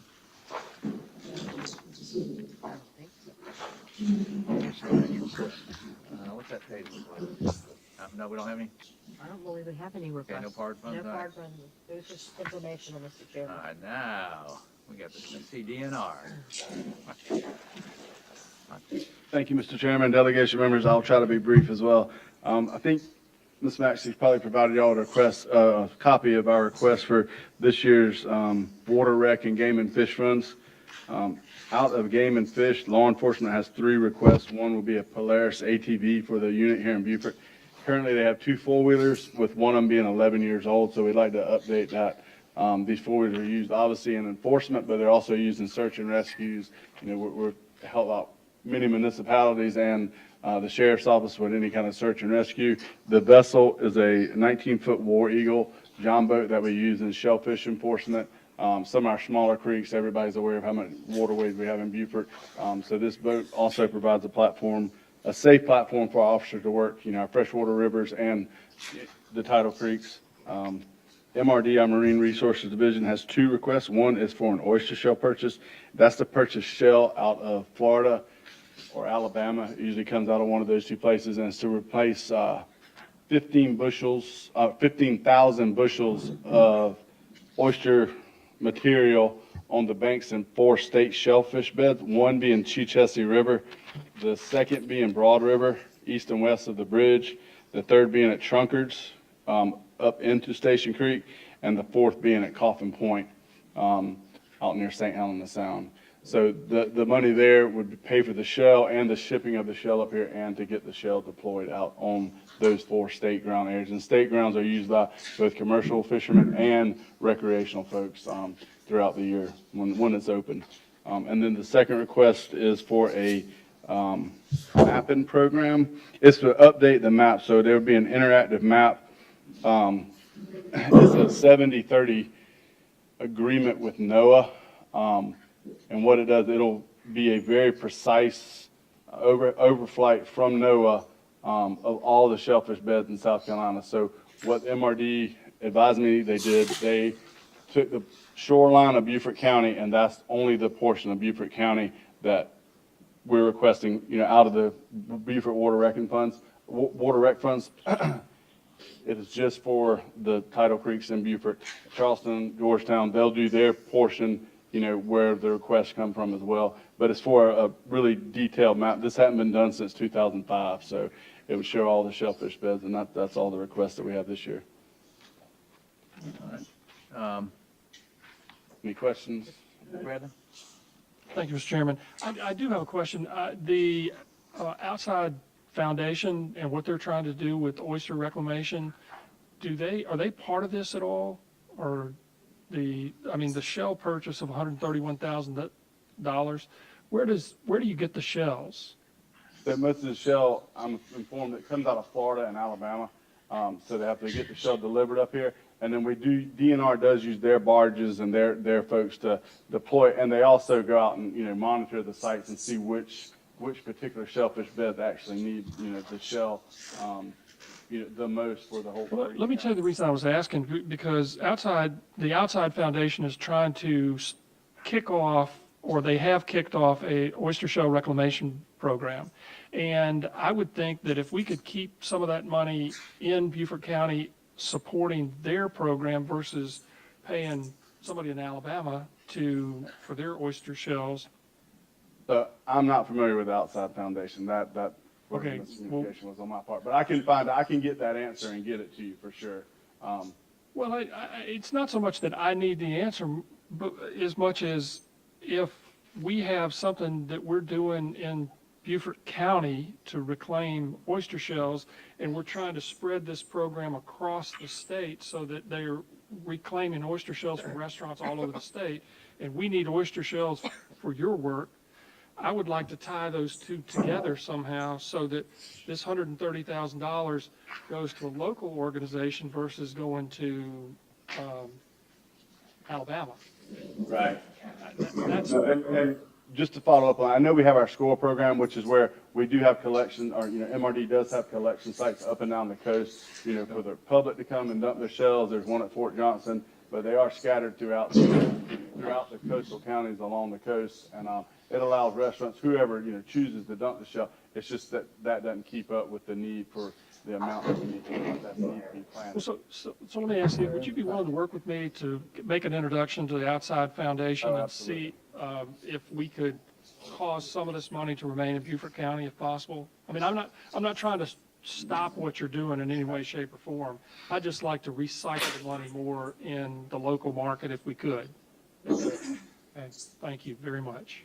Did you have a question, Representative Erickson? Did you have a question? I was just going to make a comment, Mr. Chairman. Thank you for the maps, Michael Paul. I appreciate the maps of where the oystering is going. Sorry, I had to, yeah, well, whatever. I really appreciate seeing where they are and taking care of those wild beds. Thank you. So, so on the fund request, I think we're gonna need a vote on this or just sign the sign sheet. Is that right? We just sign the acknowledgement sheet. Make a motion. Okay. I would- Have a motion? You made the motion? Yeah. I would second it. Okay. Motion's been made and second. All in favor? Opposed? Thank you all. Motion In the passed. meantime, before he leaves, I wanted to thank you for DNR assisting in the fishing rodeos that we've been having. I've had a tremendous amount of, just for the rest of the legislators up here, they come out and they do a fantastic job with bringing in young youths and showing them how to appreciate fishing. And so if you ever reach out to them, they'll be glad to sponsor it in your area, right? That was a great success, yes, ma'am. It was. Right. Thank you. Are you gonna do the DNR's Heritage Trust Program? Sir. Are you gonna do the SC DNR Heritage Trust Program, the property acquisition, or is that something? I think they had reached out to Ms. Maxey, and I did reach out to them, We're to see letting if you off but they said it was You're taken not care of, easy. so. Yeah, they're putting it all on me, but Okay. Can I make one? Chairman, you have two pieces of paper. One is the map of the property, and I've got the sign sheet when we get ready to get to it.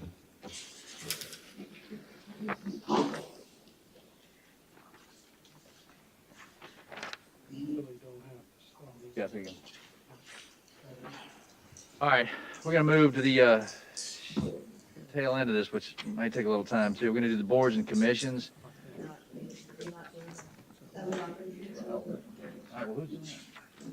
They're not presenting. I just told you you have the map, Okay, and I'll make a motion. and we okay, approve it. motion, we can hear a motion on the, I'll make a motion. We approve the request. for the Heritage Trust Program. The motion's been made to approve. Were you here to speak on that? I don't know. It looks like it's going pretty good right now. Even better. All right. Motion's been made and seconded. All in favor? Aye. Opposed? Ayes have it. You did a nice job. You can let everyone know. Acquisition of 122 acres in Beaufort County. Yeah. Yeah, this is great. This is a great program. Cusau Island, Duck Pond Creek, Morgan River, St. Helens, good. Yep. Very good. I apologize for that. I thought we were just. That's all right. Okay.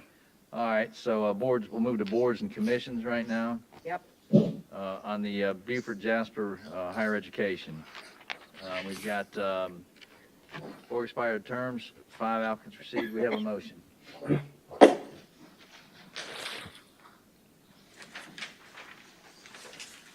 No,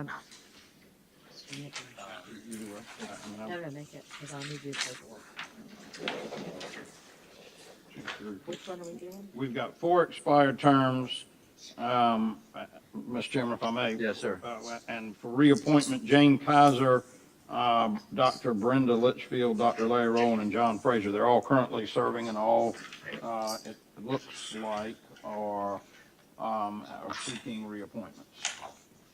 I concur. So I'm happy to make a motion that we reappoint Jane Kaiser, Dr. Brenda Litchfield, Dr. Larry Rowland, and John Fraser. Second. Beaufort Jasper Higher Education Commission. Got a second? Second.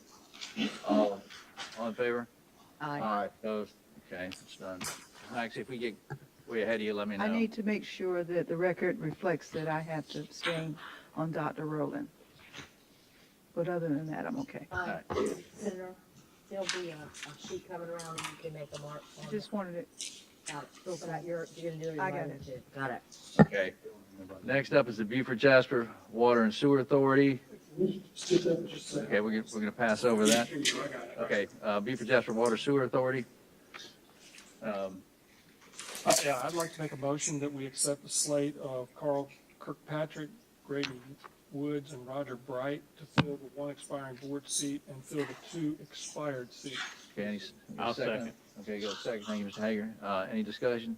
okay, I do have a question. So the 2, Andy Kinghorn and Rob McPhee,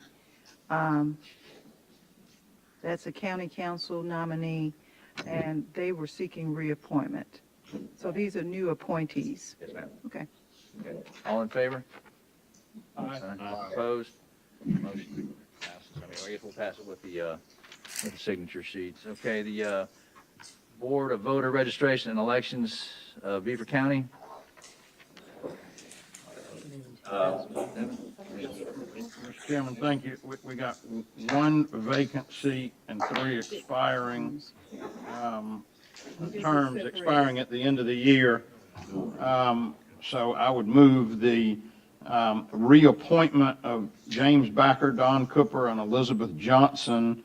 Those are the 3 reappointments, terms expiring at the end of the year.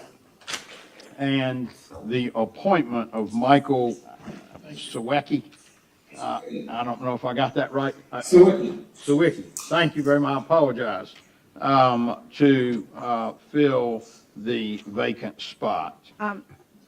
Mr. Chair, got it. Senator Matthews? A little bit more clarification, if you don't mind. We have technically one vacant seat, and we have 3 people seeking reappointment. That's correct. Okay. And which ones were you, the only new appointment would be Mr. Sweet, I'm not even going to, Mr. SW. Yes, so that spot had been held by somebody from Hilton Head, but who worked in the precincts in the northern part of the county. Mr. Sawicki, but I think I still got it right, lives in Burton, and his area of as the way the board divides it up would be in the northern portion of the county. He is in the northern portion of the county, and he's in Burton 2C, I believe. I was looking at that. I do have a question about our questionnaires, because this is the Board of Elections.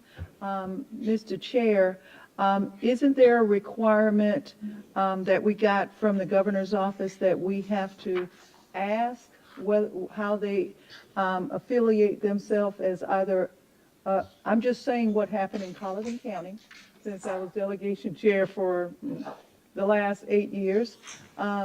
They sent something to us asking us to have those applying for the elections committee, whether or not they were Republican, Democrat, or independent, just to make sure that that particular board is represented by Because in Colleton, we had the issue where, because it was primarily Democrat for a long time, they wanted to make sure that Republicans were also on the board. So don't look. But, and I think that's all fair, so I want to know, No, we can, more than welcome to ask, but let me, just so that I'm we happy to can. answer it. Newton, go ahead. I'm happy, if you look at the materials that we have, Ed? what the statute says, 7510, at least one appointee shall be a member of the majority political party and one appointee is the minority party. The roster of members that we have now, Ms. Dorr is the designee from the minority party. James Wedgeworth is the designee from the majority Where do you party. see the roster? Well, that was in this material. I've looked in the material and, That was right here behind, it's page 3, or it's the third in my stack. okay, And Margie, if you just got it, it's the top two at the page, that you got a senator, if you look, so if you pull back and See, don't I flick see it it. all the way up, it's hard to see I did it. not see it initially, but I wanted to, so it's your position that it's just one of each and not proportionate?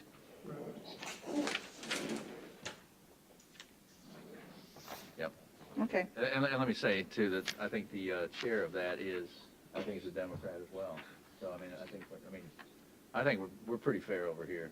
I get don't know it. how you guys do it over No, there. no, and I'm the one who spearheaded, let's make sure we have diversity of parties on our board. And I just wanted to make sure that we were considering that here. Okay, thank you. And for the record, it looks, the board looks almost like the delegation, 2 Democrats and the rest Republicans. Yeah. Your problem? Not a problem. Quality, not quantity. We'll change it. All right. So, favor, we got the sign-up sheet, all in favor? They're coming, yes. Yes. But for a second, all in Is there favor, somebody say that- aye. second- somebody- Opposed? I seconded, Ayes, yes. Okay. Carries. Next one is the Broad Creek Public Service District. Going now, or you want- Me? We've got a total of 5 members. There are 0 vacant positions, 3 expired terms, 2 applications received. Consideration for reappointment are Glenn Frankel and John Joseph. Yes, sir, I'm happy to make that, happy to make that motion. All right, we got a motion and a second. All in favor? Aye. Opposed? So, Engineers, yes. You know, that leaves one expiring, a term that expired with nobody for that position. Is that? Mr. Rowe, Right. I spoke with him and he told me he was gonna get the application in, but I have not received it. So I know that he still wants to, but for some reason I did not get the application. Yeah, you can look and see that he's been on the board since 2015, was a reappointment. You have no other applications that have been received other than Frankel and Joseph. It was advertised in the newspaper appropriately. It also has a recommendation from, The group to read, Mr. Rowe. yes. Mr. I say Chair? we ought to just do it. I would move that we appoint Mr. Joseph from the floor without the necessity of an application. James L. Rowe. James Rowe. Okay, is there a second? Second. All in favor? Aye. Opposed? Motion carries. Okay, next is the Low Country and Resorts Island and Tourism Board. We've got 3 members, 2 expired terms, 4 applications received.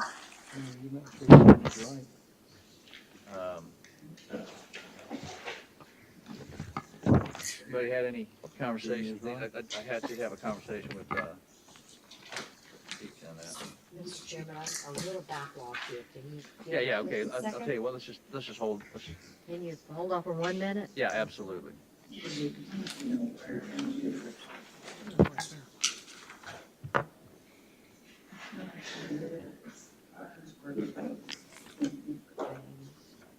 This is good. Got it.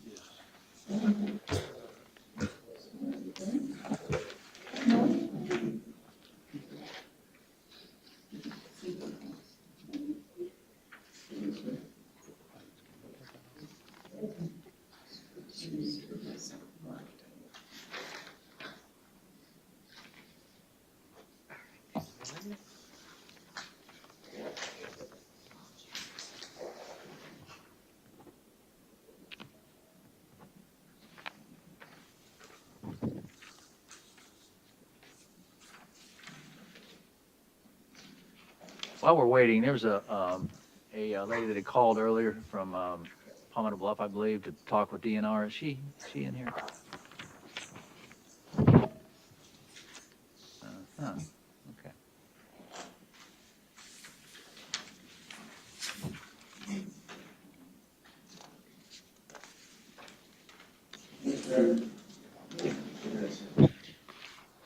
You got that contact info and get it to me, I'll take care of that. Okay. Call and then I'll update you. Okay. Yeah, it's about the derelict boats and we're having. We had a conversation a minute ago before we But started. I'm happy to reach out directly to them. Thank you. Thank you, sir. Mr. Chair?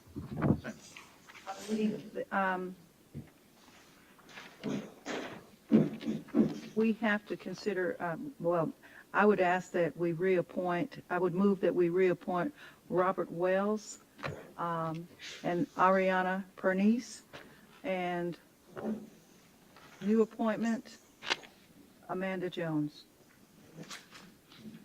Okay, total, that would be three. It said it's total 3, Expired terms 2. 2, so we only need 2? We only need 2, so you're talking about. reappointment. Amanda Jones and Robert Wells, excuse me.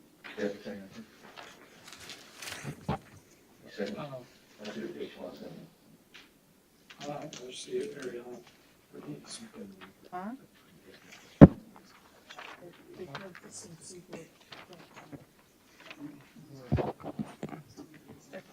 All right, I'm caught up, Mr. Chairman. Okay, Thank you. we've got a motion on the floor from Senator Matthews to reappoint Ariana Pernice and Robert Wells to the. My motion was to reappoint Robert Wells. Okay. There are only 2 seats open, correct? Robert Wells, okay. There's 2 seats open, that's correct. And Amanda Jones. And Amanda Jones. Through to statute, I think it has to be from each chamber. So Ms. Bernice is with the Hilltop Island Chamber. Okay. Ms. Pernice is with the, did you hear that? Considering that, so what do we have those other applicants? The other applicant is, manager. For the third spot. C-class, I believe. Okay. Community. Well, then I would, I'm just trying to get this done quickly. I would move that we appoint Ariana Pernice and Robert Wells. Okay, the motion thing, is there a second? Second? All in favor? Aye. Opposed? Motion carries. Okay, now we've got the Coastal Empire Mental Health Board. And we've got, this is gonna be a little bit confusing here. We've got a total of 10 members. We have 7 vacancies, and we really, really need people on this. We've got 2 great applicants right here. One is Hazel Rickenbacher. Has the experience in Orangeburg of doing this with the Mental Health Center Board up in Orangeburg. And the other one is, I have it here somewhere.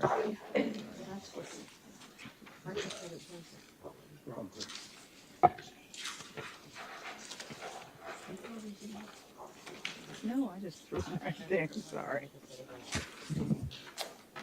The other one is, The right name.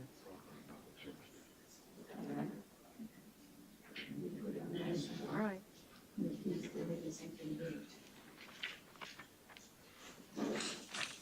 so it's Charles Hoff, H-O-F.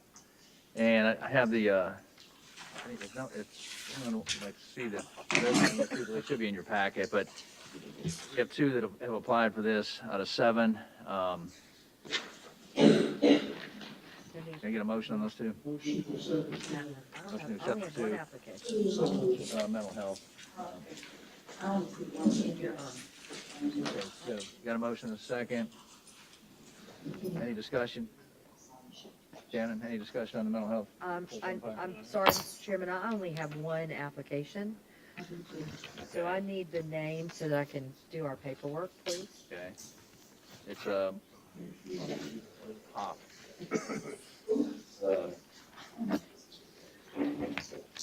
Yeah, I got, send him a little bit. What is the name of the other person? It's Hoff, Hoff.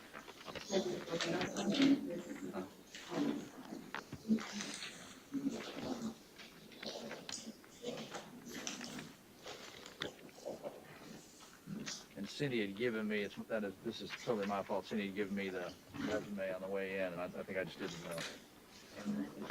You all. Is this a floor nominee?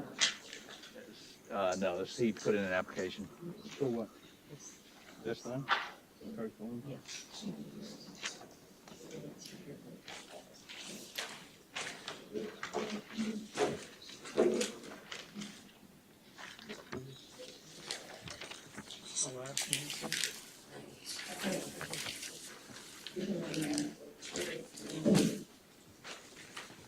Okay, we're gonna let us catch up for a minute here. I looked at it. Okay. Here's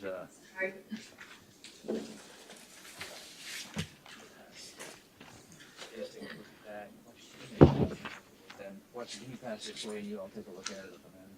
What is it? That's the, Other applicant. other applicant. Is there another page to this? No, this is qualifications. Yeah, that's his resume. What's his name? Oh, shoot. It's only. We just have page like Information. 2 and 3.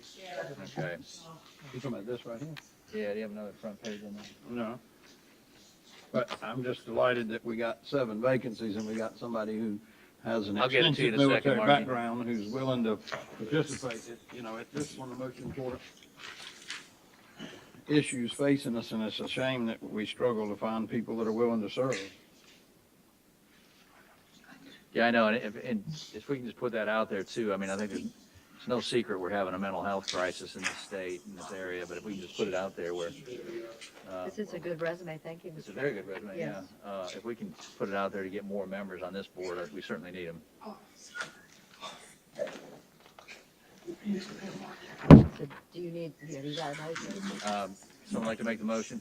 I move that we would accept Hazel Rickenbacker and Charles W. Hoff for the mental health board. Second, any discussion? All in favor? Aye. Motion carries. Now, let's see, we have the South Carolina Commission for Pilotage and Lower Coastal Area. Move David Cherry. Second on that? Second. Any discussion? All in favor? Opposed? Motion carries. Beaufort County First Steps Partnership Board. This is a lot, Mr. Chairman, slow down. Let's just slow this one down just for a minute. This is the first time we've done that one, Mr. Chairman. This board, it's the first time we have put members on it because we reauthorized First Steps and made them a permanent agency, and delegations are now in charge of seating their board members of each county. Okay. Yeah, we did. We only have one guy. Jerry.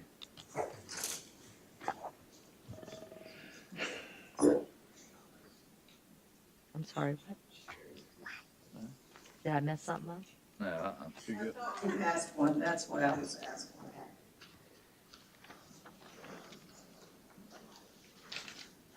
You switched something out.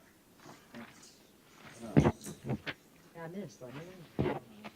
She's caught up. I wonder if we ought to say.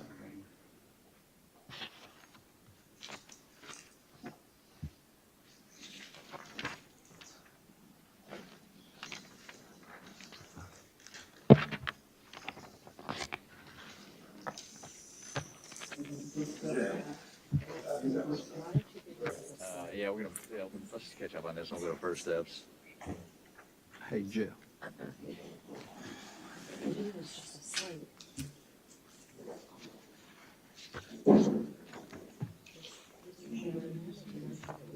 All of the nominations on the Yeah, sure. First Steps, since there are only 7. Yeah.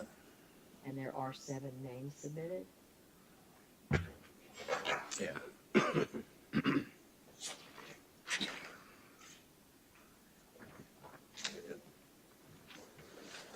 You guys want to go through this next one while we're signing? My motion, Mr. Chairman, is that we approve the slate of the 7 nominees for the First Steps Board. And since there are 7 vacancies and there are 7 members nominated. Okay, the motion is to accept the 7 members who have applied because to match the 7 vacancies on the 7 new vacancies. Yes, sir, and they all meet the criteria that they need to meet for the new legislation. All right, and is there a second on that? Second. All right, any discussion? All in favor? Aye. Opposed? Motion carries. Yes.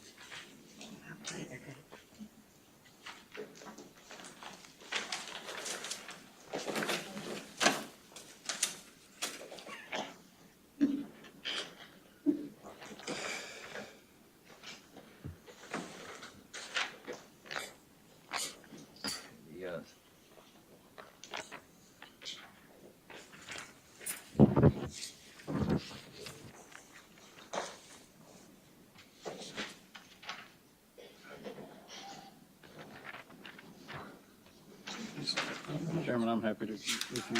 Okay. South Island Public Service District. Yes, sir. We have 1 vacancy and 6 reappointments. There are 4 that have applied for the one, that have applied and with 1 vacancy. So I would move the reappointment of the 6 current members. That's Dement, Gaynor, Jackson, Martin, Phelan, and Richardson. And along with that slate would be the new appointment, David Ellis. So that would be 7 individuals for the 7 spots. Okay, the motion's been made. Is there a second? So, just a quick question. Sure. Are there any women on the board as it sits? If you'll give me a minute just to look and see. Yes, there is. I see one. Okay. Thank you. You're welcome. Is there a second on that? Okay, any discussion? All in favor? Aye. Opposed? Motion carries. And then the final one is the Technical College of the Low Country. TCL Area Commission, TCL Area Commission. We still haven't done this commission on politics, have we? Okay, It's just that you probably haven't gotten it yet. okay. All right.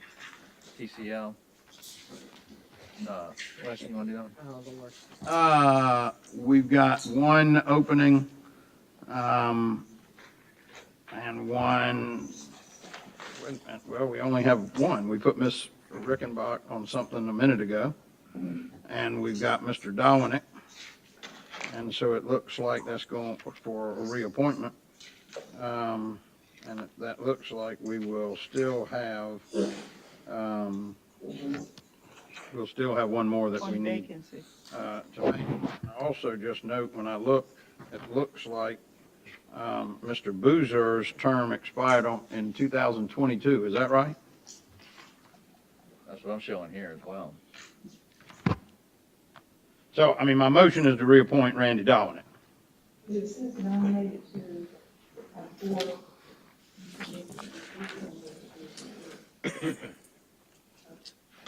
It does. There's a note below, nominated Governor 4/10/23. Okay, So I think we've done it, and the governor still hadn't done it, okay. but it's makes sense to follow up or something. Well, the motion is to reappoint Randy Dominic. Second, is there any discussion on this? And then to note that we have 1 Outstanding. outstanding. Any? I think we can expect some, That was just recently, okay, she just told me like 3 weeks ago, so okay. to get advertised, but I think what we might do, since we're not getting any, if we can get someone to come in on that, we will maybe just circulate that to all the members without a meeting on that, unless anybody has an issue with that. Yep, that's fine, Mr. Chairman.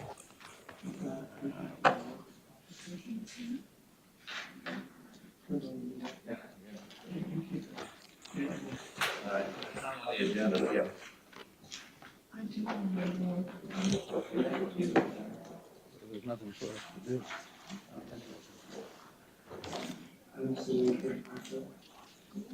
Oh, okay.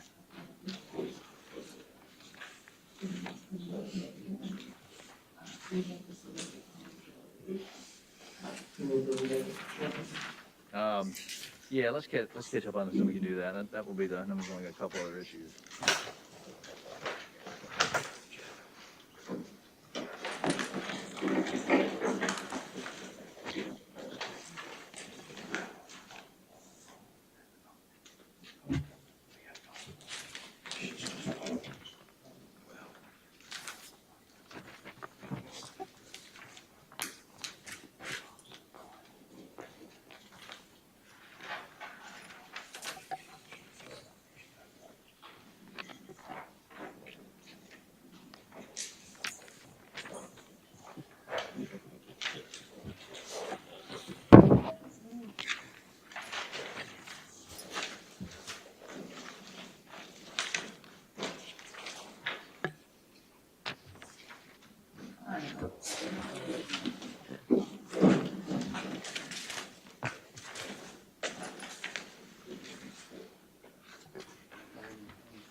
College of the Lincoln.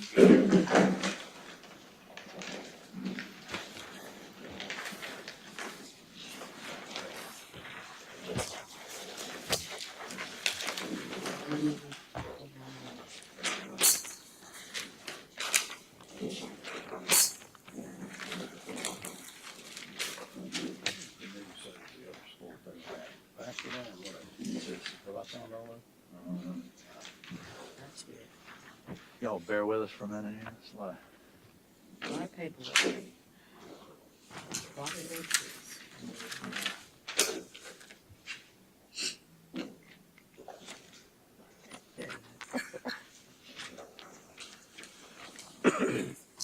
Shannon, you know, the one that you marked, it was public service and you marked it up and changed it, right?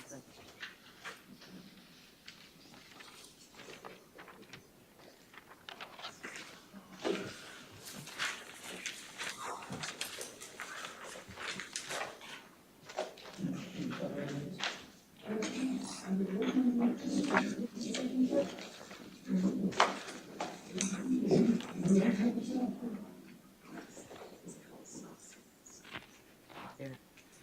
I think the last page has made it down to you. nice.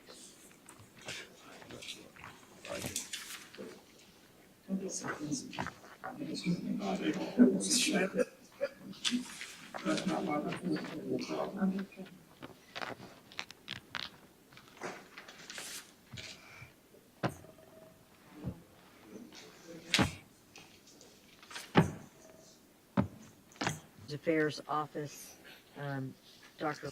Caroline Furman, and the number of the interactions, visits, and caseload for this office has increased dramatically. In fact, the regional VA director from the federal government was here a few weeks ago and commended Dr. Furman on her work and the number of veterans who have been seen and caseloads that we are assisting with. So I just would make sure that you see the performance numbers are going up steadily, and we want to thank Dr. Furman for her work in that office and her team. Really excellent work going on. And I have to say that your Beaufort County VA office has stolen my Hampton County VA director, so I'm looking for one up there now too. I agree with Representative Hager. She didn't report that number. I was not aware of that being our new staffer, but I sure am really in favor of our team. They stood up a day for homeless veterans in Beaufort County, and were at the VFW north of the Broad, and it was quite an experience. I spent the day there, and that work was excellent, and many people received clothing, food. There were haircuts. There were all kinds of things going on there for those homeless veterans. So it was very heartwarming, and we'll stand up another one, another place in the county next time. Thank you, Representative Erickson, for the report. We've got a couple things left. One is public comment, and I've got 3 people for public comment. I don't know if they are 4 people. Mr. Swicky, did you want to say anything in public comment? You're down on the list. Okay. Ms. Estrada, did you? Mr. Estrada, I'm sorry. I've had plenty of experience after being governor for 28 years. Okay. Big number, 28. Yeah, that's a big number. That's a big number. We appreciate you doing that, though, sir. And then, what's that? Yeah, we have Kevin Henley, Charlie Stone, and Chris Forster. Is Chris still in here? Kevin, welcome. Chris is just sitting there. First off, I just want to say thanks to all the members of the delegation for all that you do. My name is Kevin Henley. I live in Bluffton. Full disclosure, I'm the chairman of the Beaufort County Republican Party. When I look at what you guys do and realize that my landscaper makes more money than you do, I appreciate everything you guys do. Saw a couple of presentations here today. I'm a little bit puzzled why CDC was on the agenda. This one wasn't, because this is the one that really, to me, is far more important. I think we would live in a wonderful world if we could have government subsidized housing for people earning between 50 and 130%. That would be a great world. Unfortunately, that's not the world we live in. And when I look at workforce housing, that's the group where the focus should be, because we don't want those people falling off the cliff. We want them rising up, and we want them to stay in the workforce, et cetera, et cetera. We've all known people in that situation. And the other group that I didn't hear mentioned in that presentation was firefighters, first responders, the nurses, the school teachers. These folks, we need living here. We don't want to have emergencies where we got to, Joe has to wait an hour and a half for somebody to come in because he can't afford to live here, and they're all living out in some other county somewhere. So I really believe if we're going to talk about this whole workforce housing thing, and I don't profess to be an expert at all, but I think we want to focus on this. I think we want to focus on first responders and people who we need to live here. We want to attract better folks here. I don't want to put Joe on the spot, but I'm sure that comes up in a lot of your hiring interviews, is the cost of housing. But to think that we're going to subsidize the guy making the martinis and not subsidize the dishwasher, I just think there's something wrong in that message. Great that these people want to donate a lot of money for CDDC. Great, go do it. Just keep government out of it. I don't think that we should be involved with them. I think that we should help those folks, first responders, et cetera, but not subsidize people making 120% of AGI. I just think it's too high. Thanks. Question, Mr. Hanley. Thank you. Kevin, thank you. Charlie. Mr. Chairman, I got to admit, I didn't read the fine print, and I thought I was signing an attendance sheet, not a public comment sheet. So I'm going to ask you to let me know. Anybody else here from Beaufort Jasper Water who can help this guy? I saw Burnham on You saw that, right? Okay. All right, Charlie, thank you. Thanks for being here, though. Thank you. Appreciate Thanks what for you're letting me doing. off the Appreciate hook. the help you're giving in the community as well. Is Chris still here? Chris Forrest still here? No. And tell him we're finding him. Chief, you want to take Chris's spot? I'll take care of that. Okay. All right. Well, I think that's unless there's anything else for the good of the body or good of the counties. Good first meeting, Mr. Chairman. Oh, thank you. Back. Chris back. Yeah, back. That was a long meeting, Mr. Chairman. You got to shorten these up a little bit, okay? Thank you. But I do want to thank. Oh, Charlene. Shut in. Shut in. I'm saying shut in. I didn't know CCDC was on the agenda, so I didn't sign up to speak. Is that too late just to make a couple of comments? Come on. Okay. Take my spot. Yeah.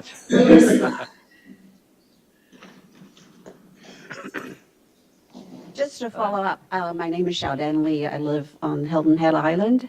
I have been working or study the CCDC model for quite almost 6 or 10 months. So that's my observation. That's the first one is when CCDC presented the slides, they were talking about millions of dollars, 11 units, but altogether, we're talking about helping 48 workers. So even though the sound bites sounded really good, but after millions of dollars spent, we're talking about 48 workers. And then in terms of the housing needs, in Hilton Head or Bluffton, I believe it's far more than 48 people. And then with that much money, I don't think it's a really good solution. The second thing is I studied their financial model, the forecast. I have been trying to find opportunity to understand how their forecast model worked.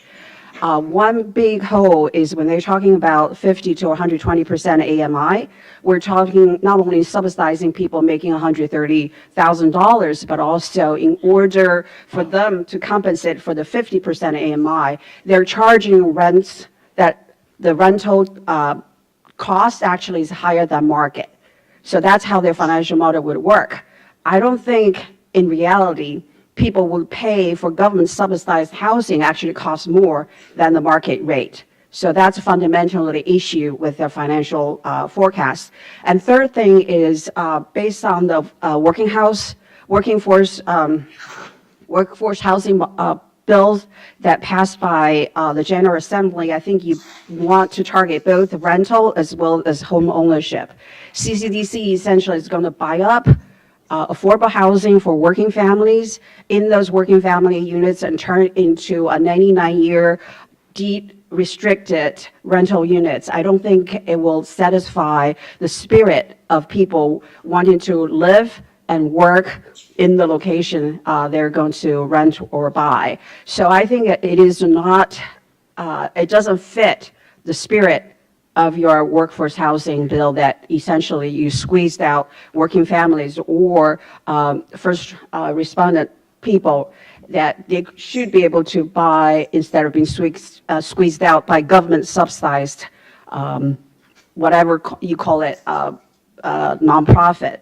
And then lastly, they are targeting neighborhoods like on Hilton Head, Marshside, they have Wood Lakes. Those again are working family neighborhoods, and people in Hilton Head in those neighborhoods had already raised objections to CCDC taking over a few condos here and there and turning into a 99-year deed restricted rental units without answering the question, how are you going to solve parking issue? Because what they're trying to do is almost like a dormitory style rental units for transient or especially service type of workers. And then how are you going to find parking space in those units? So I don't think the communities that they're targeting are happy with this. I just want to mention this. Thank you. Thank you. Okay. Mr. Hager? I want to say, we're working in Hampton County with several developers trying to develop some workforce housing. And in the Yamasee area, it's kind of central to all our district, all our area. And, you know, it's within driving distance of Beaufort and Ridgeland and Hardyville.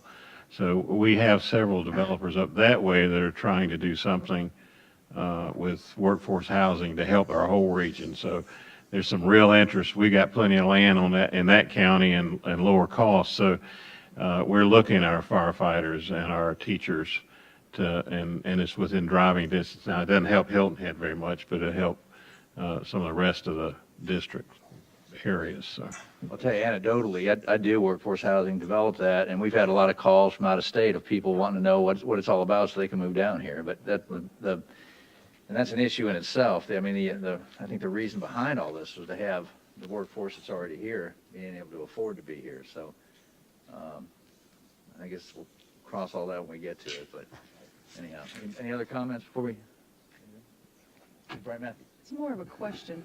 I understand we will have a decision to make as a delegation regarding filling or making a recommendation for the Master in Equity position that has been vacated, and I just want to know the procedure. I'm not sure of it, and I think we probably need to start thinking about it. I've received letters from at least one, I'm not sure, or maybe inquiry from someone else, I'm not So sure. there's a JMSC process that will go through for the master? No, I understand there's a JMSC, but I understand we have to make a recommendation to JMSC. That's not it? No. JMSC makes the same qualification, same Any of them? report.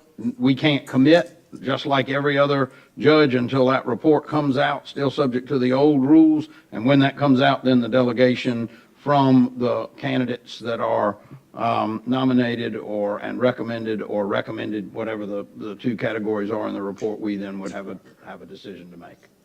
Do you have any insight on when they would be They're- applying, or is that already They're in that going on? same group that's going through right now, the Okay. screening process, so it would be January. Okay. Just wanted to make sure. Okay. Anybody else? Anything else for the good of the districts? If not, motion for adjournment? Second. We stand adjourned.